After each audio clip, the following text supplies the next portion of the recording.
السلام علیکم سترنگی پاکستان کے ناظرین، پروگرام کامیابی کی داستان میں میں آپ کا دوست حسنین کریم سومرو۔ ناظرین، آج ہمارے ساتھ جو مہمان موجود ہیں وہ کسی تعارف کے محتاج نہیں، جناب انجینئر محمد علی مرزا صاحب۔ آج ہم ان سے ان کی زندگی کی کامیابی کے بارے میں جانیں گے۔ کیا آج ان کا نام اتنا مشہور ہو چکا ہے، یا پھر کوئی بھی اسلامی مسئلہ ہو، کسی نے چیک کرنا ہو، اسپیشلی نوجوان، ان کو کوئی بھی اسلامی مسئلہ درکار ہوتا ہے تو وہ یوٹیوب پر یہی سرچ کرتے ہیں، فلاں مسئلہ انجینئر محمد علی مرزا، یعنی کہ ایک برانڈ بن چکے ہیں۔ آج ہم یہ جاننے کی کوشش کریں گے کہ یہ برانڈ راتوں رات ایک دن میں 2 دن میں بن چکا ہے، یا کتنے سالوں کی محنت ہے، اور اس محنت کے دوران چونکہ اسلام کا راستہ تھا، اور اسلام کا راستہ بڑا ہی مشکل راستہ ہوتا ہے، ان کو کتنی دشواریاں پیش کرنی پڑیں۔ ایک شعر کے ساتھ آپ کی بات کراتا ہوں، ایک شعر ڈیڈیکیٹ کرتے ہوئے انجینئر محمد علی مرزا صاحب کو ڈائریکٹ ان سے آپ کی بات کرواتے ہیں کہ عرش والے میری توقیر سلامت رکھنا، عرش والے میری توقیر سلامت رکھنا، فرش کے سارے خداؤں سے الجھ بیٹھا ہوں۔ السلام علیکم علی صاحب۔ جی وعلیکم السلام ورحمۃ اللہ وبرکاتہ۔ شکریہ کہ آپ نے اپنا قیمتی وقت ہمیں عطا فرمایا۔ علی بھائی، کافی سارے نوجوان ایون کہ آپ کے اسٹوڈنٹس بھی ہیں، فالوور بھی ہیں، یا کوئی ایسے بھی ہیں جو فالورز نہیں ہیں لیکن سنتے ہیں آپ کو، وہ یہ جاننا چاہتے ہیں کہ ان کے پاس کوئی بیک گراؤنڈ تاریخی نہیں ہے کہ علی مرزا کہاں سے سٹارٹ ہوا، کس سیکٹ سے تعلق رکھتے تھے، کس سیکٹ کو چینج کیا، پھر کہاں پر گئے، یہ تبدیلی ساری یوں سمجھ لیں ایک طرح کی ان کی زندگی میں یہ ایولیوشن کیسے آئی۔ تھوڑا سا اپنی زندگی کے بیک گراؤنڈ کے بارے میں بتا دیں، کون سے گھرانے میں پیدا ہوئے وغیرہ وغیرہ۔ لا حول ولا قوت الا باللہ، اللہم صلی علی محمد وعلی آل محمد۔ دیکھیں جی، جہاں تک میرا یہ دینی کیریئر ہے، اس کا تعلق ہے، تو یہ تو ماحول گھر سے ہی ملا۔ ٹھیک ہے۔ یعنی میں ایک اسٹرانچ قسم کی بریلوی فیملی میں پیدا ہوا۔ ٹھیک ہے۔ اور بچپن ہی میں آپ سمجھ لیں ٹین ایج کے اندر ہی مولانا الیاس قادری صاحب کی جو دعوت اسلامی ہے اس کے ساتھ تعلق بن گیا۔ اس کی وجہ سے دین کا شغف اپنی آپ سمجھ لیں میٹرک کی عمر میں آ چکا تھا، اس حوالے سے کہ دین پہ چلنا ہے۔ پھر نماز کی بھی ترغیب گھر سے ملی، والد صاحب بھی 5 وقت نماز پڑھنے والے۔ ٹھیک ہے۔ اور لیکن اصل میں جو آج مجھے آپ دیکھ رہے ہیں یہ تو آج کی بات ہے نا۔ ٹھیک ہے۔ ہاں، یہ ایک دن میں تو نہیں ہوا۔ ہاں جی۔ ٹھیک۔ 1994 میں جب میں FSC میں اسٹوڈنٹ تھا، اس وقت میں نے پہلی دفعہ پبلکلی درس و بیان کا سلسلہ شروع کیا، لیکچرز دینے کا۔ ٹھیک ہے۔ اور دعوت اسلامی کے پلیٹ فارم سے۔ اس سے پہلے زیادہ سے زیادہ وہ جو کتاب ان کی فضان سنت ہے وہ دیکھ کے پڑھ لیتے تھے۔ یعنی مجھے یاد ہے کہ 1994 میں پہلی دفعہ جب ہمارا ایک تبلیغی قافلہ، جسے مدنی قافلہ کہتے ہیں اور تبلیغی جماعت والے اسے جماعت کہتے ہیں، وہ قریبی ایک گاؤں میں گئی، تو وہاں جمعے والے دن عصر کے بعد مجھے بسم اللہ کے فضائل کے اوپر چھوٹا سا ایک لیکچر دینا تھا 5 منٹ کا، وہ میں نے تیاری کر کے دیا جو کچھ بھی مجھے پتا تھا۔ یہ میری ابتدا تھی۔ ٹھیک ہے۔ یہ یعنی ٹین ایج چل رہی ہے؟ جی، ٹین ایج۔ اس کے بعد انجینئرنگ یونیورسٹی میں ایڈمیشن ہو گیا۔ وہاں پہ بھی میں نے اپنی تعلیم کبھی کمپرومائز نہیں ہونے دی۔ تعلیم میں بھی میں الحمدللہ ٹاپرز میں رہا ہوں ہمیشہ۔ پیرلل میں وہاں پہ بھی دعوت اسلامی کا ماحول ملا، اور ٹیکسلا انجینئرنگ یونیورسٹی سے میں نے جو ہے میکینیکل انجینئرنگ میں ڈگری لی، تو ٹیکسلا کے ساتھ ہی ایک سمجھ لیں ایک اس کے ساتھ جڑواں شہر ہے واکینٹ، وہ دعوت اسلامی کا گڑھ تھا۔ ٹھیک ہے۔ تو وہاں پہ بھی آنا جانا رہتا تھا۔ 1996 میں نے مفتی اکمل صاحب جو QTV پہ آتے ہیں ان کے ساتھ اعتکاف بھی کیا۔ قادری صاحب۔ ہاں جی، قادری صاحب۔ اس وقت وہ ابھی درس نظامی بھی انہوں نے شروع نہیں کیا تھا، وہ صرف مبلغ تھے۔ ٹھیک ہے۔ اس کے بعد درس نظامی انہوں نے بعد میں کیا، لیکن اچھے مبلغ تھے، دین کا شوق تھا، تو ان کی صحبت بھی اعتکاف میں میسر آئی۔ پھر کرتے کرتے جب انجینئرنگ یونیورسٹی سے فارغ ہوئے اور پریکٹیکل لائف میں آئے، پھر پہلا شوق لگا کہ دعوت اسلامی میں ایک اختلاف ابھرا، جس کی وجہ سے میں دعوت اسلامی سے الگ ہوا۔ ٹھیک ہے۔ اور یہ ایک ٹرننگ پوائنٹ تھا۔ میں نے پہلی دفعہ یہ سوچنا شروع کیا کہ جن لوگوں سے ہم عقیدت رکھتے ہیں، ٹھیک ہے، ان میں بھی ایسی غلطیاں ہو سکتی ہیں ٹھیک ہے، جو آپ ایکسپیکٹ نہیں کر رہے۔ یعنی کہ ان کا آپس کا اپنا اختلاف جی، آپس کا نہیں، آپس کا اختلاف۔ ٹھیک ہے۔ اس میں ظاہر ہے کہ جب اختلاف ہوتا ہے پھر آپ کسی ایک طرف تو ہوتے ہیں نا۔ ہاں، ٹھیک ہے۔ تو الیاس قادری صاحب کے جو یہاں پہ کشمیر اور KP اور پنجاب تینوں صوبوں کے جو مشترکہ نگران تھے حاجی ابراہیم قادری صاحب، ہاں جی، ان کو ہم نے بڑا قریب سے دیکھا تھا، ہم نے ان کا کریکٹر بھی آبزرو کیا تھا۔ الیاس قادری صاحب کا تو صرف سنا ہوا تھا۔ ٹھیک۔ جب ان کا آپس میں اختلاف ہوا تو ہمیں پتہ چلا کہ الیاس قادری صاحب ان کے ساتھ زیادتی کر رہے ہیں، تو ہم الگ ہوئے, یعنی باپا جانی. ٹھیک. اور اسی دوران پھر میری جاب ہو گئی اسلام آباد میں. ٹھیک. تو پھر میں اس طرح کے جو جماعت والا معاملہ ہے اس سے کٹ آف ہو گیا. ٹھیک. لیکن پیرلل میں جہاں پر آفس کی طرف سے میری یعنی رہائش تھی وہاں پہ قریبی ایک مسجد تھی G10-4 کے اندر, اس کے اندر میں نے درس و بیان کا سلسلہ شروع کیا بریلویت فرقے کے پلیٹ فارم سے, لیکن کسی تنظیم کے پلیٹ فارم سے نہیں. ٹھیک. اور یہ میں آپ کو بات کر رہا ہوں 2007 کی. ٹھیک ہے. اور اسی دوران تبلیغی جماعت کے ساتھ بھی تھوڑا سا تعارف ہوا. ٹھیک ہے. اور 2007 میں پیر نصیر الدین نصیر صاحب سے میری ملاقات ہوئی گولڈا میں. گولڈا وہاں سے قریب تھا. جی جی. ان کی کچھ کتابیں بھی پڑھنے کا اتفاق ہوا, تھوڑا دماغ کھلا. اور پھر 2007 کے اینڈ پہ اور 2008 کے سٹارٹ, یہ وہ پورشن تھا جس میں میں نے قرآن حکیم کو پری ڈیٹرمنٹ رزلٹس کے بغیر ترجمے کے ساتھ پڑھنا شروع کیا. اسی دوران ڈاکٹر اسرار صاحب سے تعارف ہوا, ان کی بیان القرآن بھی سننے شروع کی. جی جاب کے دوران, یہ سب کچھ جاب کے دوران. ظاہر ہے جاب سے جب ہم فارغ ہوتے تھے تو میری فیملی تو وہاں پہ نہیں تھی, وہ تو جیل میں تھی, تو میں پارٹ ٹائم, یہ دین کے ساتھ ہی شغف تھا نا. اور یہ پورے کا پورا سلسلہ چلتا رہا. اشفاق احمد صاحب سے تعارف ہوا, ان کا وہ ڈرامہ من چلے کا سودا, وہ بھی ایک ٹرننگ پوائنٹ ہے میری لائف میں. تو یعنی ایک صوفیانہ جو دین کی تعبیر ہے اس کے پیچھے میں پڑ گیا. اور اسی دوران پروفیسر احمد فی اختر صاحب سے بھی اٹھنا بیٹھنا ہوا, جو گجر خان والے ہیں. 7-8 سال ان کے ساتھ بھی, 2001 سے لے کے 8 تک آلموسٹ یہ سارے کے سارے معاملات چل رہے تھے. اور 2007 نومبر میں جو تبلیغی جماعت کا رائے ونڈ والا اجتماع تھا, میں اس میں بھی گیا تھا. اور یہ ساری کی ساری چیزیں پیرلل میں چل رہی تھی. صرف ایک اہل حدیث مکتب ایسا تھا جسے میں نے اسٹڈی نہیں کیا تھا, وہ میں نے 2008 میں پھر انہیں بھی اسٹڈی کرنا شروع کیا. تو مجھے آئیڈیا ہوا کہ بکش اعتبار سے سب سے زیادہ قرآن و سنت کے قریب اہل حدیث ہے. اور یہ بڑا میرے لیے اسٹانشنگ لمحہ تھا کہ جس فرقے کو میں قادیانیوں کی طرح کافر اور گمراہ سمجھتا تھا, وہ مجھے باقیوں سے بہتر نظر آنا شروع ہو گئے جب میں نے قرآن, بخاری, مسلم کو پڑھنا شروع کیا. میری کبھی خواہش نہیں تھی کہ اہل حدیث حق پہ ہوتے ہیں, یعنی توحید کی جھلک, توحید کی وجہ سے بھی, نماز بھی سنت کے مطابق. ڈاکٹر سرار صاحب سے بھی بات کی, ڈاکٹر سرار صاحب بھی مانے کہ جی قرآن و سنت کے سب سے قریب اہل حدیث ہیں. وہ خود بھی مانے کہ نماز کا طریقہ بھی رفع الیدین کے ساتھ ہے. اب نماز تو بیسک چیز تھی, اور توحید تو آپ 24 کیرٹ سونا ہے, اہل حدیث کی توحید زیرو کمپرومائز ہے اس میں.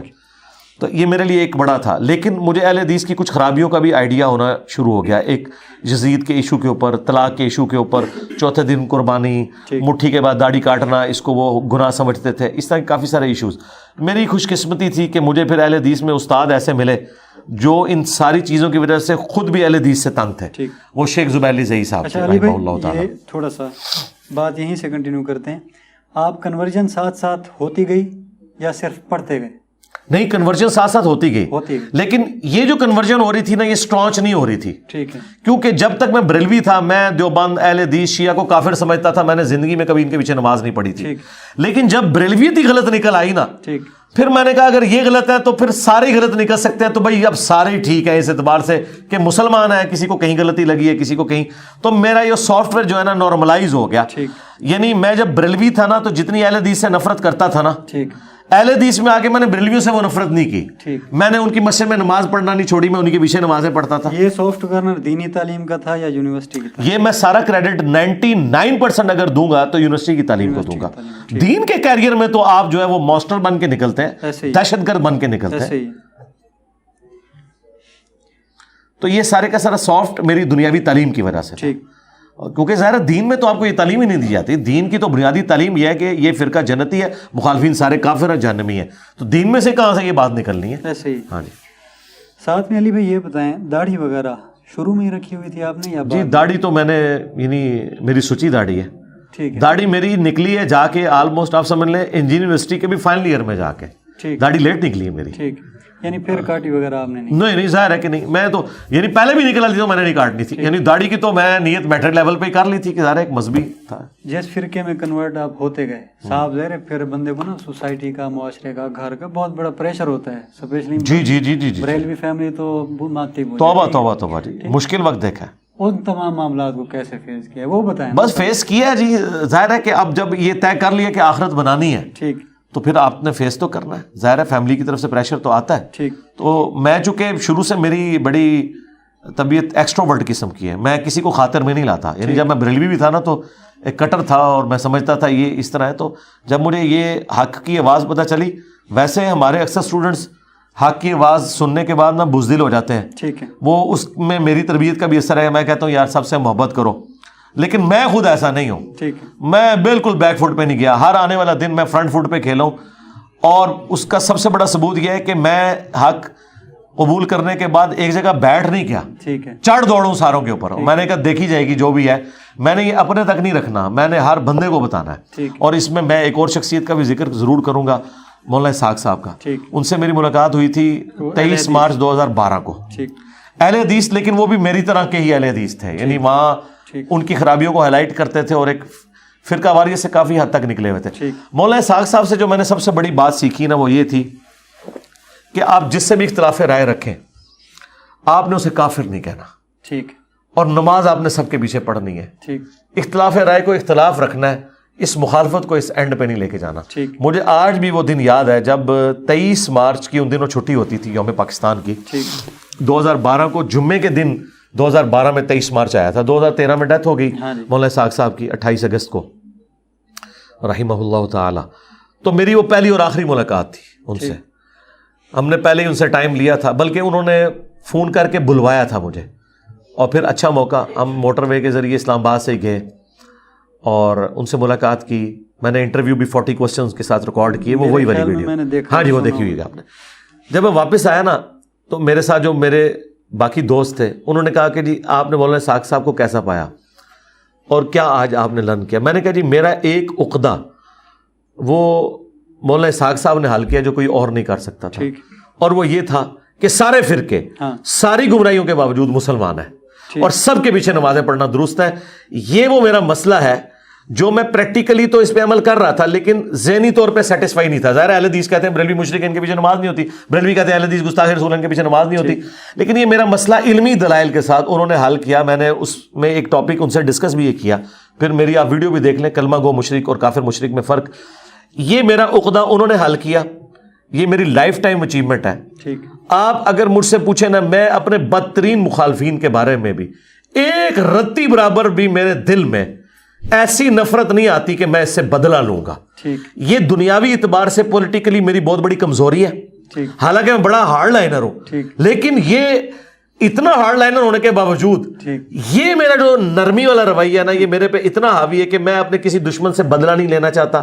میں اس کی آخرت کی فکر میں رہتا ہوں, اور میں اللہ کا شکر ادا کرتا ہوں کہ میری طبیعت میں اتنی سختی ہونے کے باوجود حق کے معاملے میں یہ نبیوں والی جو اخلاق نبوت ہے نا, اللہ تعالیٰ نے اس کا کچھ حصہ مجھے دیا ہے کہ میں اپنے مخالفین سے کبھی بھی بدلہ لینے کی بات نہیں کرتا. علمی اختلاف جتنا بھی کروں میرے سامنے آ جائے, میں نماز بھی ان کے پیچھے پڑھوں گا, میں ان کی 10 موسی بھی کر لوں گا, اور اندر سے میں یہ خواہش رکھوں گا کہ اللہ تعالیٰ اسے ہدایت دے دے. میری کبھی خواہش نہیں ہوگی کہ یہ بندہ جہنم میں جائے. یعنی اس معاملے میں یہ کہہ لیں کہ آپ کا نام بھی علی ہے تو ہاں علی والا حوصلہ ہے, ہاں رکھ لیتے ہیں. ٹھیک ہے. اچھا, لیکن میں یاد رکھوں میرے اندر چلاکی اور ہوشیاری بنو امیہ سے بھی زیادہ ہے. ہاں وہ اس لیے ہے کہ میں اس میں کسی کو نقصان نہیں پہنچاتا, لیکن میں کسی کو اپنے نزدیک نہیں لگنے دیتا. حضرت علی تو اس معاملے میں بھی کمپرومائز کرتے تھے نا, ادھر میری زیرو ٹالرنس ہے. مولویوں یاد رکھنا, بالکل میں ٹھوک کے رکھاں گا. جی علی بھائی, ایک تو یہ ہو گیا نا معاشرے کا دباؤ وغیرہ. آپ یہ بتائیے انہی وقتوں میں, ابھی ہم صرف فرقوں میں بیٹھے ہیں, ابھی اس سٹیج پہ نہیں پہنچے, ٹھیک ہے نا, یعنی کہ فرقے آپ بدلتے رہے, مخالف لوگوں کی بات بتا دی, لیکن بندے کا ساتھی ہوتا ہے, ساتھ دینے والا, جو تسلی دیتا ہے, تھپکی دیتا ہے کہ کوئی نہیں ٹھیک ہے, اللہ بھی نہ لیتے پیچھے, یہ بندہ بھی نہ لے, کافی ہے. وہ کون سی؟ مجھے کبھی بھی کسی سے تھپکی کی خواہش نہیں رہی, آج بھی نہیں ہے. لیکن اگر میں تھپکیوں والا ہوتا نا میرے بھائی, تو یہ میں اتنا بڑا کام چلا ہی نہیں سکتا تھا. مجھے تھپکی صرف اللہ کی ہے جی. اگر کوئی مجھے دیتا بھی رہے نا تو میرے لیے وہ اتنی امپورٹنٹ نہیں رہی کہ میں اس کو ذکر بھی کروں, کیونکہ میں نے کبھی تھپکی کو تھپکی سمجھے ہی نہیں. مجھے ڈرایا ہے تو ہے لوگوں نے, تھپکی دینے والا مجھے کوئی اکا دکا لیول پہ ملا تو وقتی تھپکی تھی, دلیری کسی نے نہیں دی. اس کی وجہ یہ ہے کہ یہ معاشرہ اتنا خطرناک بلکہ خطرے ناک ہے کہ یہاں پہ آپ کو زیادہ تر کتنی کو دلیری دے لے گا, وہ خود بزدل ہوتا ہے. تو اس لیے یہ میں بالکل جھوٹ نہیں بولوں گا اس معاملے میں کہ میں آپ کو کہوں کہ کوئی دلیری دینے والے ہمیں دلیری دینے والے خود بھی بزدل تھے, وہ دلیری بھی اوپر سے ہمارا دل رکھنے کے لیے ضرور دیتے رہے, اندر سے وہ بھی بزدل تھے. میں بالکل اس معاملے میں کہتا ہوں کہ وہ مولا حسین علیہ السلام کا قول ہے کہ اگر زندگی کا انجام موت ہے تو شہادت سے بیسٹ آپشن کوئی نہیں. ٹھیک ہے, اگر مرنا ہی ہے تو دنیا سے ایگزٹ شہادت کے ذریعے ہو. اچھا, میں ایک اور اپنے استاد کا ذکر, ثاقب اکبر صاحب رحمہ اللہ فوت ہو گئے, اہل تشیع سے تھے. 2010 میں میرا ان سے بھی تعارف ہوا, اس کی وجہ سے میں شیعہ کو بھی بڑے کلوز سے میں نے آبزرو کیا اور کریٹیکلی دیکھا کہ ان کو کہاں پہ غلطی لگی ہے اور کہاں پہ ان کا سٹانس درست ہے. اس وجہ سے میں یہ اللہ کے فضل سے دعویٰ کرتا ہوں, اس وقت انٹرنیشنل سپیکرز میں میرے سوا کوئی ایک بندہ بھی نہیں ہے جسے تمام مکاتب فکر کا نالج ہو اور وہ بڑا صحیح طریقے سے ان کے بارے میں گفتگو کر سکتا ہو, اور اس کے باوجود سب سے محبت کرتا ہو, مسلمان بھی سمجھتا ہو. میں شیعہ کی مسجد میں بھی گیا ہوں تو ان کے پیچھے نماز پڑھی ہے, ایک نماز ہاتھ باندھ کے پڑھی ہے, ایک ہاتھ کھول کے پڑھی ہے. کوئی یہ نہ کہے کہ یہاں کے ہاتھ باندھنا چھوڑ دیا, اور کوئی یہ نہ کہے کہ یہاں ہاتھ کھول کے نہیں پڑھ رہا کہ لوگ اسے رافضی نہ کہنا شروع کر دیں. کھول کے بھی پڑھی, ہاتھ باندھ کے بھی پڑھی. ٹھیک, آخری کنورژن شیعہ فرقے میں تھا؟ نہیں, وہ کنورژن نہیں تھا. وہ نہیں تھا. کنورژن میرا آخری جو ہوا ہے نا وہ فرقہ اہل حدیث میں ہی ہوا. ٹھیک, لیکن وہ کنورژن بھی سافٹ تھا. میں اس وقت بھی اپنے آپ کو اہل حدیث نہیں کہتا تھا, میں کہتا تھا میں کتاب و سنت کے منہج پہ آیا ہوں. اندر میں یہ سمجھتا تھا کہ میں اہل حدیث ہوں. ٹھیک, لیکن میں اہل حدیث کو وہابی ازم کو ایک گالی سمجھتا تھا, اور میں سمجھتا تھا کہ چونکہ تبلیغ میں ساتھ ساتھ کر رہا تھا, مجھے پتا تھا کہ اس طریقے سے آپ قرآن و سنت کی تبلیغ نہیں کر سکتے. لیکن بعد میں جب اہل حدیث کا بھیانک چہرہ میرے سامنے آیا تو مجھے پتا چلا کہ اہل حدیث جو دنیا میں ان کے ساتھ اتنی ذلت ہو رہی ہے اور لوگ ان سے اتنی نفرت کرتے ہیں, اس میں اس فرقے کا اپنا قصور ہے کہ یہ بھی ایک کلٹ بن چکا ہے.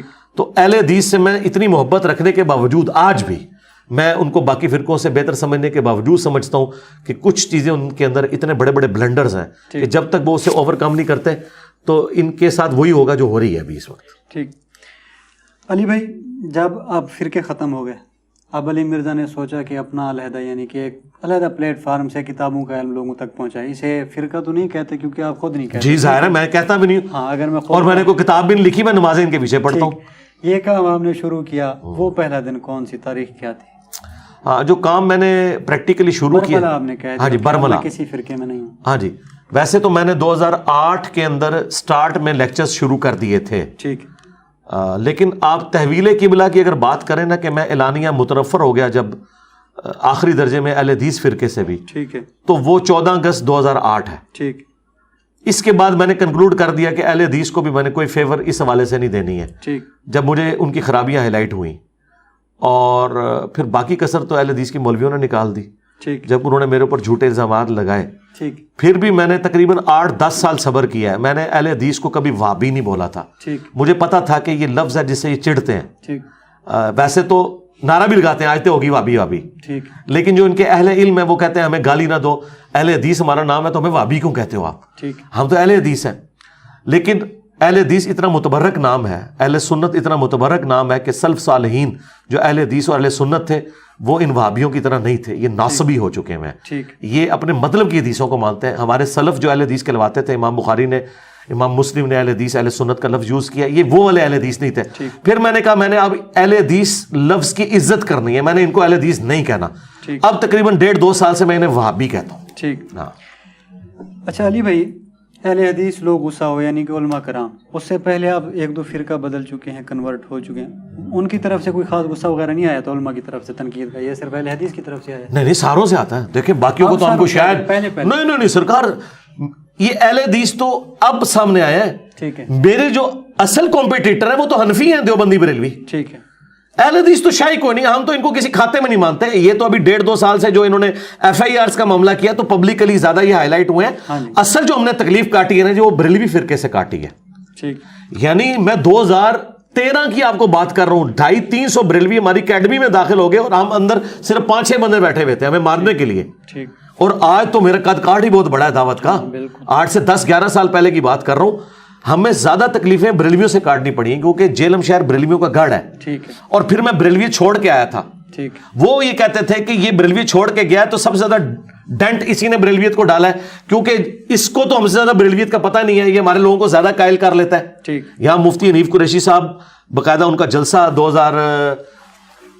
12-13 میں انہوں نے کروایا. اس میں انہوں نے کہا تم لوگ اس کے پروگرام میں جاتے کیوں؟ وہ میرے پروگرام میں اس لیے آ جاتے تھے, وہ کہتے تھے یار یہ کل تک تو دعوت اسلامی میں تھا, ہمارا بریلوی تھا, اور آج بھی ہمارے پیچھے نمازیں پڑھتا ہے, اس نے تو اپنے آپ کو ہم سے الگ نہیں کیا, ہم اس سے کیوں الگ ہوں. وہ میرے پاس آتے تھے, میں انہیں پیار سے سمجھاتا تھا, کرتے کرتے کرتے بریلوی جب کنورٹ ہوئے نا, ظاہر ہے میں میرے سارے قریبی دوست آلموسٹ جتنے بھی تھے سب کے سب ریورٹ ہو گئے. تو ہمارا زیادہ جو اختلاف تھا وہ بریلویوں کے ساتھ تھا. دیوبندی اہل حدیث تو سرکار شاہی کوئی نہیں, یہ تو بےچارے اتنے بزدل ہیں, ان کی تو کوئی سنتا بھی نہیں. یہ ملک بریلویوں کا ملک ہے, تو میرا ٹارگٹ صرف بریلوی تھا, تو میرے سب سے بڑے کمپیٹیٹر بریلوی رہے ہیں. اہل حدیث اب آئے ہیں, جب سوشل میڈیا پہ انہوں نے یہ حرکت شروع کی ہے تو انہوں نے دیکھے اپنے ہاتھ پاؤں کٹوا لیے ہیں. اہل حدیث کی پبلک تو ساری میرے ساتھ ہے. میرا دعویٰ ہے کہ ہمارے اس پلیٹ فارم کے بعد کبھی کوئی بندہ اہل حدیث نہیں ہوا. جو بھی بریلوی سے تحقیق کی ہے نا اس نے, وہ میرے پلیٹ فارم تک پہنچا, ورنہ وہ بریلوی رہے گا. کیوں اہل حدیث وہ کیوں ہو؟ وہ بریلوی جن بنیادوں پہ چھوڑ رہا ہے وہ بنیادیں یہ ہیں کہ قرآن بخاری مسلم میں یہ لکھا ہوا ہے اور بریلوی یہ نہیں مانتے, تو وہ قرآن بخاری مسلم میں صرف رفع الیدین تک نہیں رہتا بلکہ وہ 2812 تک بھی پہنچتا ہے. یہ تقتلہ الفئۃ الباغیہ یدعوہم الی اللہ ویدعونہ الی النار. افسوس ہے عمار, تجھے ایک باغی جماعت قتل کرے گی, تو انہیں اللہ اور جنت کی طرف بلائے گا, وہ جماعت تجھے جہنم کی طرف بلائے گی. پہلا بندہ جس نے آپ کی ہاں میں ہاں ملائی ہو, جب بالکل آپ یوں سمجھ لیں سیکٹ لیس ہو گئے, پہلا ساتھی کون تھا؟ انجینئر علی مرزا. میری بیوی. ٹھیک. ہاں گھر میں سے. ٹھیک. اور میرے قریبی دوست حافظ محمد جعفر صاحب. ٹھیک. اور ایک اور بھائی اجاز ریاض صاحب. ٹھیک. یہ لوگ شروع کے میرے ساتھی الحمدللہ. ٹھیک. اچھا علی بھائی, ابھی فرقوں کے بارے میں صرف بتائیں, کوئی ایسی بہترین خوبصورت کتاب چاروں فرقوں میں, دیوبندی, اہل حدیث, بریلوی, ایک آدھ اور بھی, یعنی کہ رافضی ناسبی, وہ سارے لے لیں, کوئی ایک کتاب ان کی اپنی جو اچھی ہو کہ بھئی ہاں یہ اچھی ہوئی. قرآن. یہ تو مسلمانوں کی ہو گئی. نہیں ہے, یہ مسلمانوں کی کتاب ہے, یہ کلیم کرتے ہیں انہوں نے پڑھی کوئی نہیں ہے. ٹھیک ہے. یہ آپ نے میری بات کو مذاق میں نہیں ٹالنا, نہ میں نے کوئی آپ کو انٹلیکچوئل جواب دیا ہے. میں سمجھ رہا ہوں, یہ میں آپ کو گراس روٹ لیول پہ صحیح بات بتا رہا ہوں کہ بریلوی نے کبھی قرآن پڑھا ہی نہیں, دیوبندی نے کبھی قرآن پڑھا ہی نہیں, اہل حدیث شیعہ نے قرآن پڑھا ہی نہیں. they have not a single good book. قرآن کے اس کے علاوہ ضرورت ہی نہیں. دیکھیں آپ زیادہ زیادہ کہتے ہیں یہ جی 400 سال پرانے ایک بزرگ نے کتاب لکھی ہے, سرکار کی 1400 سال پرانی ہے, اور یہ اس بزرگ پہ نازل ہوئی ہے جس کو واقعی اللہ نے ہمارا بزرگ بنایا تھا.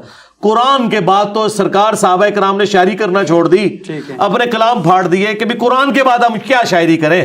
تو آپ مجھے کہہ رہے ہیں قرآن کے بعد میں کوئی کتاب بتاؤں, ضرورت ہی نہیں. یہی سب سے بڑی 2 نمبری ہوئی ہے کہ بریلوی آپ کو جال حق بتاتے ہیں, دیوبندی آپ کو اختلاف امت اور صراط مستقیم بتاتے ہیں, اہل حدیث آپ کو بتاتے ہیں تلاش حق. یہ وہ ساری کتابیں جو انہوں نے فرقہ واریت کو پھیلانے کے لیے کہ ہمارا فرقہ حق پہ ہے, دوسروں کے سارے دلائل کے جواب دیے. اور شیعہ آپ کو 14 ستارے بتاتے ہیں, یا وہ ایک عرب کے ایک سوڈان کے مالکی تھے شیعہ, انہوں نے کتاب لکھی تھی, وہ سنی سے شیعہ ہوئے تھے, وہ کتاب اردو میں ترجمہ ہوا ہے, میں بھی سچوں میں ہو جاؤں.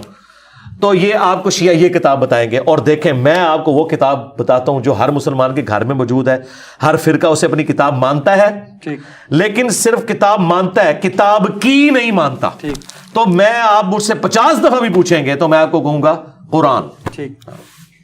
علی بھائی, اسی دوران آپ پر میرے خیال میں 3 بار یا 4 بار 2 بار اٹیک ہو چکا ہے. 3 بار تو ڈکلیئر اٹیک ہوئے ہیں, انڈکلیئر جو اللہ نے روکے ہیں وہ مجھے نہیں پتا کتنے ہوں گے. ان میں سے کوئی ایسا جو یعنی کہ بالکل جان کا خطرہ بہت بڑا؟ میرا خیال ہے مجھے اس کو کوئی ڈسکس کرنے میں انٹرسٹ ہی نہیں ہے. میری زندگی, میرا مشن اس سے بہت بلند ہے کہ میں ڈسکس کروں کہ کون آیا تھا, کیا کیا اس نے. میں نہیں پوچھ رہا, میں پوچھ رہا ہوں موت کے قریب والا کوئی تھا؟ سارے ہی موت کے قریب ہیں جی, سارے موت. ہاں جی, ہاں جی. وہاں پر حوصلے وغیرہ پاس نہیں ہوئے, بندہ ڈر کیوں حوصلے پاس, مرنا نہیں ہے. میرے بھائی کئی کلاس فیلوز جو ہیں وہ مر چکے, 5-5 10-10 سال ہو چکے. میرے آفس کے کئی کولیگ فوت ہو چکے ہیں. ٹھیک ہے. تو میں نے نہیں مرنا, ہر بندے نے مرنا. ٹھیک. یعنی اسلام کی راہ پہ جب نکلے تھے تو سر پہ کفن ایک طرح سے دیکھیں, بہت جس طرح آپ کا یہ عقیدہ ہے نا کہ اللہ ایک ہے, قرآن کی روح سے آپ کا یہ عقیدہ ہونا چاہیے کہ جو آپ کی موت ہے وہ نہ ایک لمحے آگے جا سکتی ہے نہ پیچھے. جب یہ بنیادی عقیدہ ہے, اس کی ٹینشن میں کیوں لگا کے بیٹھ جاؤں کہ میں نے کب مرنا ہے اور کب نہیں مرنا. ہاں میں حفاظتی اقدامات ضرور کرتا ہوں, وہ آخری درجے میں کوشش کرتا ہوں, وہ آپ کا رائٹ ہے. وہ نبی الاسلام نے اپنے سیکورٹی گارڈ رکھے ہوئے تھے جب تک وہ آیت نازل نہیں ہوئی تھی, واللہ یعصمک من الناس. ٹھیک ہے, اور وہ اپنی سیکورٹی کا آپ نے بندوبست کرنا ہے. لیکن اس چیز کا رونا لگا کے بیٹھ جانا کہ میں نے یہ جملہ اگر بول دیا اس کے سے فلاں فرقہ ناراض ہو جائے گا اور اس کا فلاں سر پھیرا جو ہے وہ پسٹل لے کے آ جائے گا. آ جائے, ہم تو تیار بیٹھے ہوئے ہیں بھائی. ہاں سیدھی سی بات ہے, یعنی جس حد سے نہیں زیرو ٹالرنس. جی بالکل, دنیا میں کوئی ایک بندہ تو ہونا چاہیے جس میں زیرو ٹالرنس ہو. ٹھیک ہے, ابھی تک لوگ کہتے ہیں نا جناب ایتھے ہاتھ اولا رکھو, آپ ساروں کو مشورہ دیں, ایک تو کوئی ایسا آپ مسلمان پیش کر سکیں گے یار یہ ایک مسلمانوں کا دائی ہے جس میں زیرو ٹالرنس ہے, وہ کہتا ہے یار یہ ایسا لکھا ہے میں نے ایسے ہی کہنا ہے, جاؤ جو ہوتا ہے کر لو. کوئی ایک بندہ تو ہونا چاہیے نا. ٹھیک, یعنی شعر یہ کہنا اچھا ہوگا کہ جس دھت سے کوئی مقتل میں گیا وہ شان سلامت رہتی ہے, یہ جان تو آنی جانی ہے, اس جان کی تو کوئی بات نہیں. یہ تو شاعرانہ باتیں ہیں جی, جس نے خود بھی لکھا ہوگا نا وہ خود بھی موت سے ڈرتا ہوگا. ہاں یہ باتیں لوگ کر کے سائڈ پہ ہو جاتے ہیں, ایک ریالٹی ایک بالکل ڈیفرنٹ ہے. اچھا میں یہ بتاؤں, یہ دلیری میرے اندر جو ہے نا میری اپنی ذات کی حد تک ہے. ٹھیک, میں نے کبھی کسی اسٹوڈنٹ کو ونریبل نہیں کیا. اگر کوئی آتا بھی اگریسو, میں ہمیشہ اس کو ٹھنڈا کرتا ہوں کہ بھائی, اس کو میں کہتا ہوں کہ بھائی توپ کے منہ کے آگے میں ہوں, تم نے نہیں آنا. ٹھیک ہے, کس مسئلہ ہے نا, ہم نے اپنے یوٹیوبرز کو بھی ڈکلیئر نہیں کیا ہوا, سینکڑوں شاگرد ہیں, کبھی انہیں پلیٹ فارم سے لانچ نہیں کیا اس حوالے سے کہ یہ یوٹیوب چینل چلا رہے ہیں. اس وجہ سے میں کہتا ہوں جب میری ویڈیو ہے, میں توپ کے منہ کے آگے ہوں, میری ویڈیو چلاؤ, تم اپنے گھر میں بیٹھ کے چلاؤ. ہمارا سب سے خطرناک جو چینل ہے انڈرسٹینڈ اسلام ہے. ٹھیک, اور جو اس چینل کو بندہ چلا رہا ہے میری بھی اس سے ملاقات نہیں ہے, صرف فون پہ بات ہے. ٹھیک, ہمارے کسی اسٹوڈنٹ کی ملاقات نہیں, اکثر لوگ تو ان کو جانتے نہیں. وہ پہلا چینل ہے جس نے مولویوں کے کلپ اور میرے کلپ لگا کے کمپیریزن شروع کیا, اس نے ہماری دعوت کو آسمان پہ پہنچایا. یہ آئیڈیا مجھے بھی نہیں آیا تھا. وہ چینل جس بندے کا ہے نا, اس کے ماں باپ کو نہیں پتا اس نے چینل بنایا ہوا ہے, صرف اس کو پتا ہے اس پلانٹ ارتھ پہ, یا مجھے پتا ہے, باقی تو صرف اس کا نام مجھ سے سنتے ہیں, وہ اس کو نہیں جانتے. میں جانتا ہوں اس کو یا وہ مجھے جانتا ہے, تو کام تو اس نے کیا. اور میں کبھی بھی کسی کو نہیں کہتا کہ آپ سامنے آئے, میں کہتا ہوں یار میں ہوں نا اکیلا, میں کلپ پہ بولوں گا, میرا کلپ چڑھاؤ, ایسی کی تیسی ان کی. دیکھیں نا وہ گھنڈے قسم کے مولوی جن کے نام سے لوگ کانپتے ہیں, اسٹیبلشمنٹ کانپتی تھی, خادم رضوی, میں ان کی زندگی میں ہاتھوں ہاتھ لیا, ان کو جرت نہیں ہوئی کہ وہ بول جائے کوئی پتا تھا کہ یہ منڈا صحیح پہ کہنا ہے. ٹھیک, ہاں.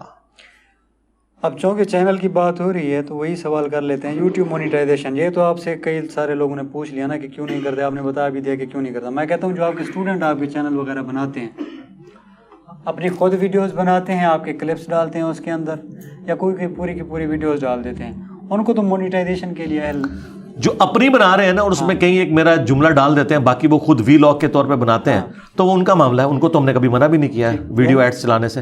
ہم منع ان کو کہتے ہیں جو اسپیسیفکلی صرف ہماری ویڈیوز چلاتے ہیں. اس کی وجہ یہ ہے کہ بھائی اگر آپ یہ کام کریں گے, میں تو یہ میرا آپ کانٹینٹ یوز کر رہے ہیں نا. پلس مولویوں کے پاس ایک بہانہ آ جائے گا, وہ کہیں گے اس نے فرنٹ مین رکھے ہوئے.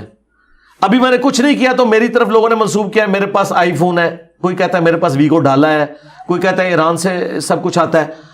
میں نے کچھ کیا نہیں ہوا, پھر تو میں سیدھا سیدھا بندوق ان کے ہاتھ میں دے دوں گا, مجھے فائدہ. آپ نے کچھ کیا ہی نہیں ہوا تو ان لوگوں کو خاطر خواہ لانے کی ضرورت نہیں. وہ بات یہ نا کہ میں اس کو ناجائز بھی سمجھتا ہوں نا, وجہ یہ ہے میں ویڈیو ایڈز کو جائز نہیں سمجھتا. ٹھیک ہے, آپ جائز نہیں سمجھتا, اس وجہ سے میں کہتا ہوں. ہاں اس وجہ آپ اسی طرف آ رہے ہیں, ویڈیو ایڈز کو آپ ناجائز سمجھتے ہیں عورتوں کی وجہ سے. ٹھیک ہے کہ ایڈ وغیرہ جو وومن رائٹس بیسیکلی اسلام میں ہیں کیا, اس کا اس کے ساتھ کیا تعلق ہے؟ وومن رائٹس تو ایک ڈفرنٹ, یہ بھی آ جائے, یہ لٹریچر کا سوال بھی ہو سکتا ہے. نہیں وہ سوال آپ کریں نا, اندر کا سوال جو ہے وومنز رائٹ اسلام میں یہ ہے کہ اسلام میں مردوں سے زیادہ عورتوں کے رائٹس ہیں, ایک جملے میں کہہ رہا ہوں. ہاں, آزادی کیا ہے ان کو؟ آزادی یہ ہے کہ جو اللہ نے دی ہے, مرد کو بھی کوئی آزادی نہیں ہے. مرد کو کوئی آزادی نہیں ہے کہ وہ شادی کے علاوہ کوئی چھپی دوستی رکھے, عورت کو بھی کوئی آزادی نہیں. موجودہ معاشرے کو دیکھتے ہوئے عورت جاب وغیرہ کر سکتی, جاب کر سکتی ہے اگر وہ مجبور ہے.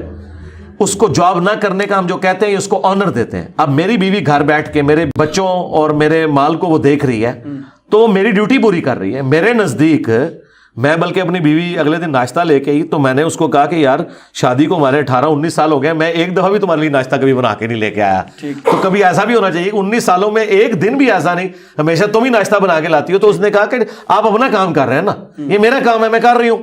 ٹھیک ہے, تو اس نے مجھے کہا کہ میں نے بھی تو وہ کام نہیں کیا کہ میں ایک دن بھی باہر جا کے کما کے لا کے آپ کو کچھ دیا ہو. میں نے کہا ٹھیک ہے, حوصلہ بنایا ہے, ٹھیک پکی دی ہے مجھے, تو پھر ٹھیک ہے بنا نہیں رہا ہوں, میں بنانا بھی کوئی نہیں. تو بات یہ کہ ہر بندے نے اپنی ڈومین کے اندر اپنا کام کرنا ہے نا. تو عورت کو اللہ نے رسپیکٹ دی ہے کہ وہ گھر کی رانی ہے, مرد کما کے لائے گا, اس کے ہاتھ میں پیسے رکھے گا اور وہ خرچ کرے گی, یہ اس کو عزت دی ہے اللہ نے. اگر اس کی مرضی ہے, خواہش ہے باہر کام کرنے کی, تب بھی نہیں.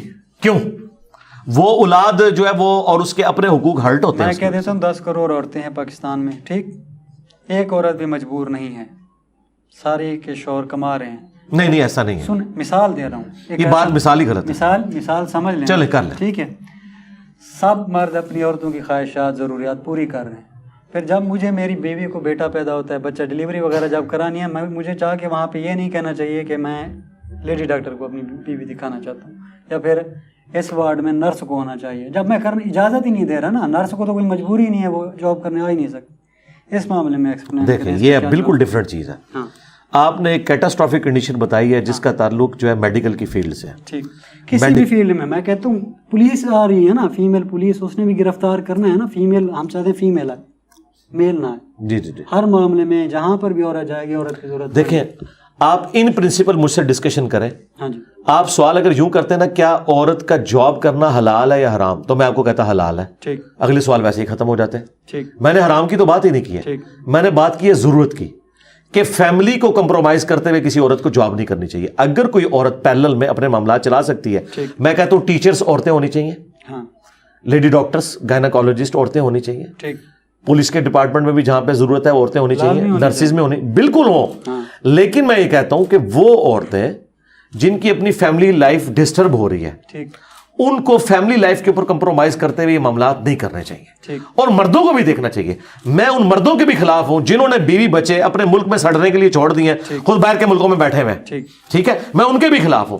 آپ ان بیسک رائٹس کے اوپر بات کریں, ان پرنسپل بات کریں, ڈاکٹرن کے اوپر بات کریں. جب اسپیسیفک یہ چیزیں آئیں گی, میری تو ویڈیوز 8 سے نہیں 7-8 سال سے ریکارڈ ہیں, میڈیکل ایجوکیشن ان اسلام. اس میں نے کہا ہے کہ اپنی بچیوں کو ڈاکٹر بنائیں, گائناکالوجسٹ بنائیں, ان کی ضرورت ہے, یہ کریں.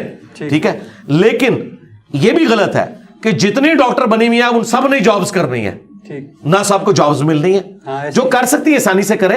اور باقی اپنے گھر میں اگر بیٹھک کے اندر غریب عورتوں کا علاج کرنا چاہتی ہیں پیرلل میں, تو وہ ضرور کریں, کرنا چاہیے ان کو, بالکل کرنا چاہیے. اسی کے ساتھ ملتا جلتا سوال یہ ہے, اکثر یہ کلچرل بات ہے یا مذہبی بات ہے, پہلے تو یہ مجھے ایکسپلین کریں اس کے معاملے میں. وومن سمبل آف پرائڈ رکھ دیا جاتا ہے کہ عورت گھر کی عزت ہے, ابے دی پگڑی جیری ہے نا, وہ دیا تیرے سر ہوتے ہیں, پتر جو کچھ کرتا رہے. اسلام یہ بارش کی نہیں, عزت دونوں نے ہی خیال رکھنا ہے. اور اللہ کی وجہ سے رکھنا ہے, ماں باپ کی وجہ سے نہیں رکھنا, اللہ کی وجہ سے رکھنا ہے. ٹھیک ہے. اور دوسرا جو یہ آنر کلنگ ہوتی ہے, غیرت کے نام کے اوپر قتل, یہ بالکل اسلام میں حرام ہے. میں تو اس لیول پہ ہوں کہ آپ حیران ہوگے کہ یہ جو لوگ جہیز کے خلاف بولتے ہیں نا, تو میں اس کو پارشلی غلط سمجھتا ہوں, جہیز ڈیمانڈ کرنے کو. لیکن جہیز دینا یہ بہت نیکی کا کام ہے.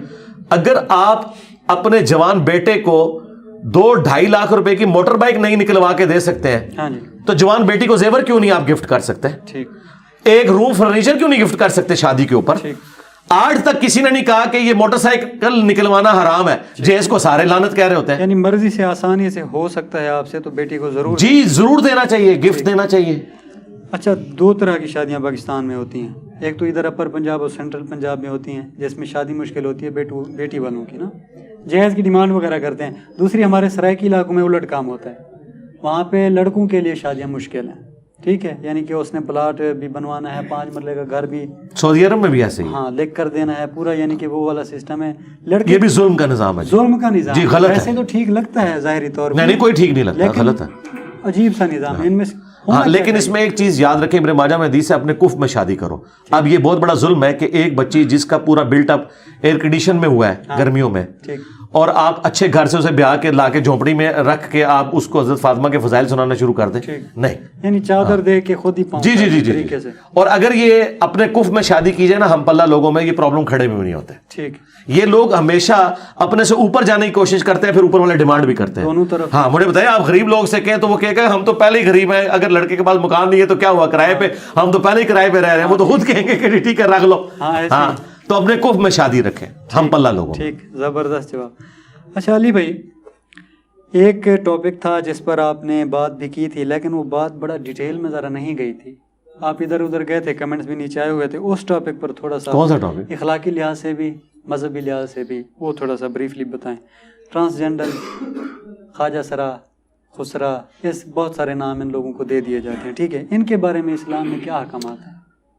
حالانکہ رائٹس میں نے بتائے, حالانکہ کافی سارے مذاہب میں ان کا مقام بہت بلند و بالا. جیسے ہندو مذہب کو لے لیں تو وہاں پر ان کو کہتے ہیں اردھنا ایشور، یعنی کہ ایشور کی نہیں وہ تو کہانی ہے نا، وہ کہانی ہے، یعنی عزت کرتے ہیں، ریسپیکٹ ہے، نہیں عزت تو ہے وہاں پر اسلام میں باقاعدہ مینشن ہے، وہ نہ کریں اور بات ہے، مینشن ہے، نہیں اسلام میں بھی مینشن ہے، کیوں نہیں مینشن، اسلام میں بھی مینشن ہے. کیا مینشن ہے؟ مینشن یہ ہے کہ جو بیسک ہیومن رائٹس ہیں وہ تو آپ نے سب کو دینے ہیں، ٹرانسجینڈرز کو بھی دینے ہیں جو باقی لوگوں کے بھی حق ہیں. ٹھیک.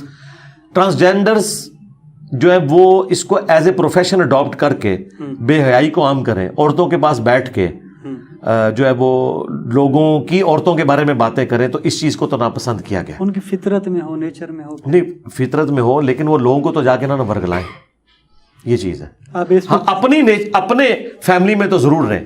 اچھا اس کے لیے پھر آپ کو یہ کرنا ہوگا کہ آپ لوگوں کو ایجوکیٹ کریں گے، ٹھیک ہے. لیکن اگر کوئی بندہ اس لیول پہ اترا ہے کہ اس کی ایسے کوئی ڈینجرس، تو وہ صرف ٹرانسجینڈر نہیں، وہ عورت بھی جو بی بی سی لندن بنی ہوتی ہے، پورے محلے کے گھروں میں گھومتی ہے، ایک ہی باتیں دوسری جگہ، ہم تو اس عورت اور مرد کو بھی اجازت نہیں دیتے کہ وہ آپ کی فیملی کے ساتھ ملے. یہ اس میں عیب کی بات کو آپ کریں. اگر اس طرح کے عیب نہیں ہے تو آپ کو ایجوکیٹ کرنا ہے. جس طرح ایک معذور بچے کے ساتھ جو ذہنی معذور ہے، گھر والے یوزڈ ہوتے ہیں اس کو ٹیکل کرنا جانتے ہیں، اس طرح ٹرانسجینڈرز کو بھی ٹیکل کرنے کے لیے معاملات ہونے چاہیے. ایک طرح سے ابنارملٹی ہے. آپ مجھے اسلام کو تو چھوڑ دیں، مجھے بتائیں پاکستان میں کیا مرد و عورت کے حقوق ہیں؟ ان کے بھی کوئی حقوق نہیں ہے. تو سیدھی سی بات ہے، ہم ایز اے معاشرہ اتنی پستی میں گر چکے ہیں نہ ہمارے مرد ہو عورت ہو، اپنی جب باری آتی ہے نا بول لیتا ہے، بول لیتے ہیں، ٹھیک ہے. نہیں ان کے لیے بھی آپ دیکھیں نا، اب شناختی کارڈ میں بھی ایشو ریزالو ہو گیا ان کا، اور اب ان کے لیے جابز بھی اپروو ہو چکی ہوئی ہیں. مزید بہتری کی ویسے مثال کے طور پہ انسان ہے نا، اللہ کی مرضی پہ نہ آپ کا اختیار ہے نہ میرا. کل کو مجھے یا آپ کو اس طرح کا بچہ پیدا ہو جاتا ہے، آپ بتائیں کیا فرائض ہے؟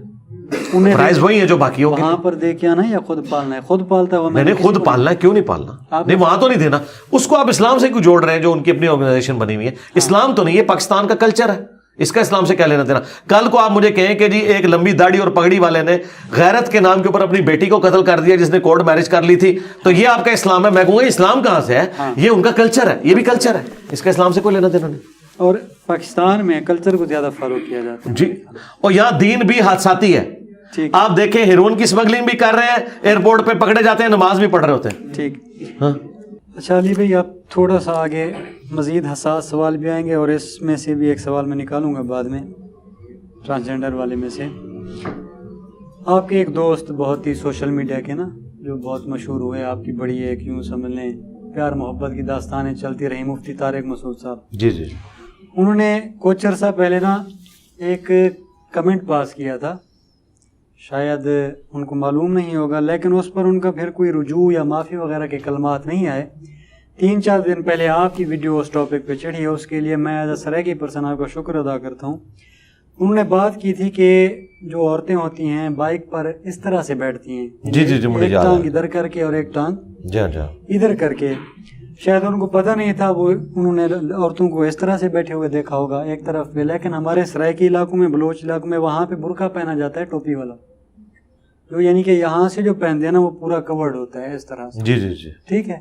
اس میں عورتیں دوسری طرح اس طرح سے بیٹھ ہی نہیں سکتی، خدشہ ہے، اور باپردہ طریقے سے رہتی بھی ہیں جس طرح وہ رہتی ہیں. ان تک کیا کوئی بھی ایسا بندہ نہیں جو ان کو بتائے کہ بھئی آپ نے اتنی بڑی بھونگی مار دی ہے، ایک پوری کمیونٹی کو آپ نے ہرٹ کر دیا ہے؟ ایک نہیں ہے، بیسیکلی KPK بھی آ جاتا ہے اس میں. جی ہاں. دیکھیں جب انہوں نے پہلی دفعہ یہ بیان دیا تھا نا، تو اسی وقت میرا رپلائی آیا تھا، وہ یوٹیوب پہ رکھا ہوا ہے. ہاں جی. اور اس رپلائی میں پہلے ہم نے ان کی ویڈیو چلائی تھی، اس کے بعد بائی نیم انہیں ریبٹل کیا تھا، بڑے سخت انداز میں کیا تھا.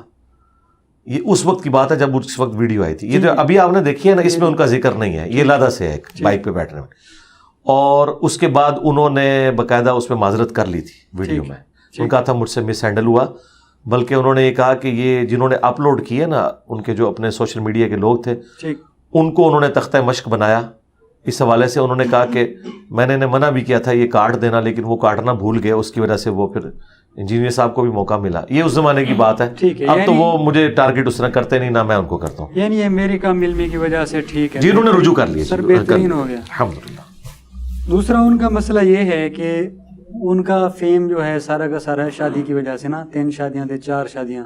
ٹھیک ہے. ان کی مشہوری بھی اسی وجہ سے ہوئی. ٹھیک ہے، اچھی بات ہے، اگر سنت ہے تو کر بھی لینی چاہیے. جبکہ آپ کا موقف یہ ہے کہ اگر ایک کی استطاعت بھی نہیں تو آپ ایک بھی نہیں کریں گے، نہیں کر سکتے. وہ ایسے کہہ رہے ہوتے ہیں کہ لازمی کریں، کرنا چاہیے، جس کی استطاعت ہے وہ کرے. لیکن جس طرح اب یہ مزاح والا سوال بھی ہے، لیکن ایک سیریس نوٹ پہ دیکھا جائے تو سیریس سوال بھی ہے.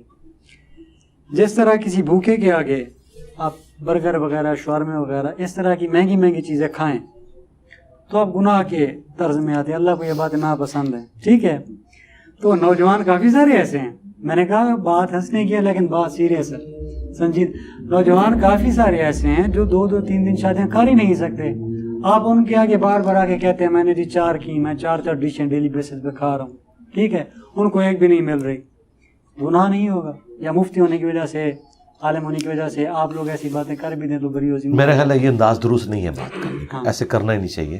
اور دوسری بات، میں سب سے پہلے تسلی کی تو ضرورت ان نوجوانوں کو ہے جن کے بارے میں آپ نے ان کی طرف سے ہمدردی کی ہے. ہاں ایسے ہی. تو میں ان کو بالکل کلیئر کٹ بتاؤں گا کہ یہ پھولوں کی سیج بالکل نہیں ہے. ایک شادی بھی چلانا، شادی میں صرف ایک ایلیمنٹ نہیں ہے، اس کے ساتھ کئی چیزیں جڑی ہوئی ہیں. وہ آپ کو شادی کے بعد پتہ چلے گا. یہ ایک ہاتھی کی دم ہے جو آپ کو نظر آ رہی ہے، اس کے پیچھے پورا ہاتھی لگا ہوا ہے. اور جیسے یہ دوسری اور تیسری کی طرف جاتے ہیں پھر تو آپ سمجھیں کہ وہ ہاتھی ایڈ ہوتے ہیں. اور جو دم ہوتی ہے نا وہ بھی آدھی رہتی جاتی ہے.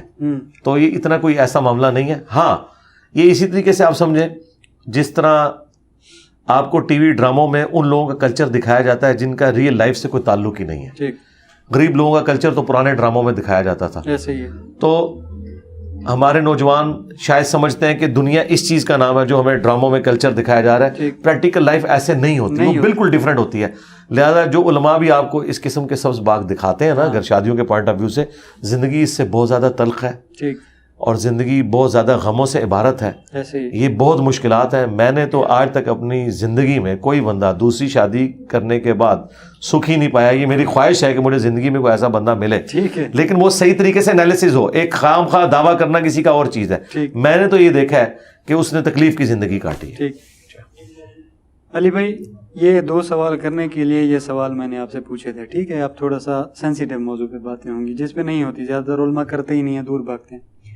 بروتھل ہو گیا، ٹھیک ہے، بڑا گھر جسے آپ کہہ دیتے ہیں، یعنی کہ پیسوں کی بس شارٹ کٹ میں متا شیعہ حضرات کہتے ہیں جسے. ٹھیک ہے، ہمارے یعنی کہ عام لوگوں کی زبان میں، دنیا دار لوگوں کی زبان میں وہ بروتھل ہے، وہاں پر آپ جو بھی ہے پیسوں کے بدلے. ٹھیک. اور دوسرا اس میں ہے ماسٹربیشن. ٹھیک ہے، ارے سونی زبان میں اسے مشت زنی کہہ دیتے ہیں. ٹھیک ہے، ان دونوں چیزوں کی ممانعت کہاں تک ہے؟ حرام ہے جی، دونوں مطابق قیامت تک کے لیے حرام. دونوں حرام ہے. جس کی ہو نہیں رہی وہ کیا کرے؟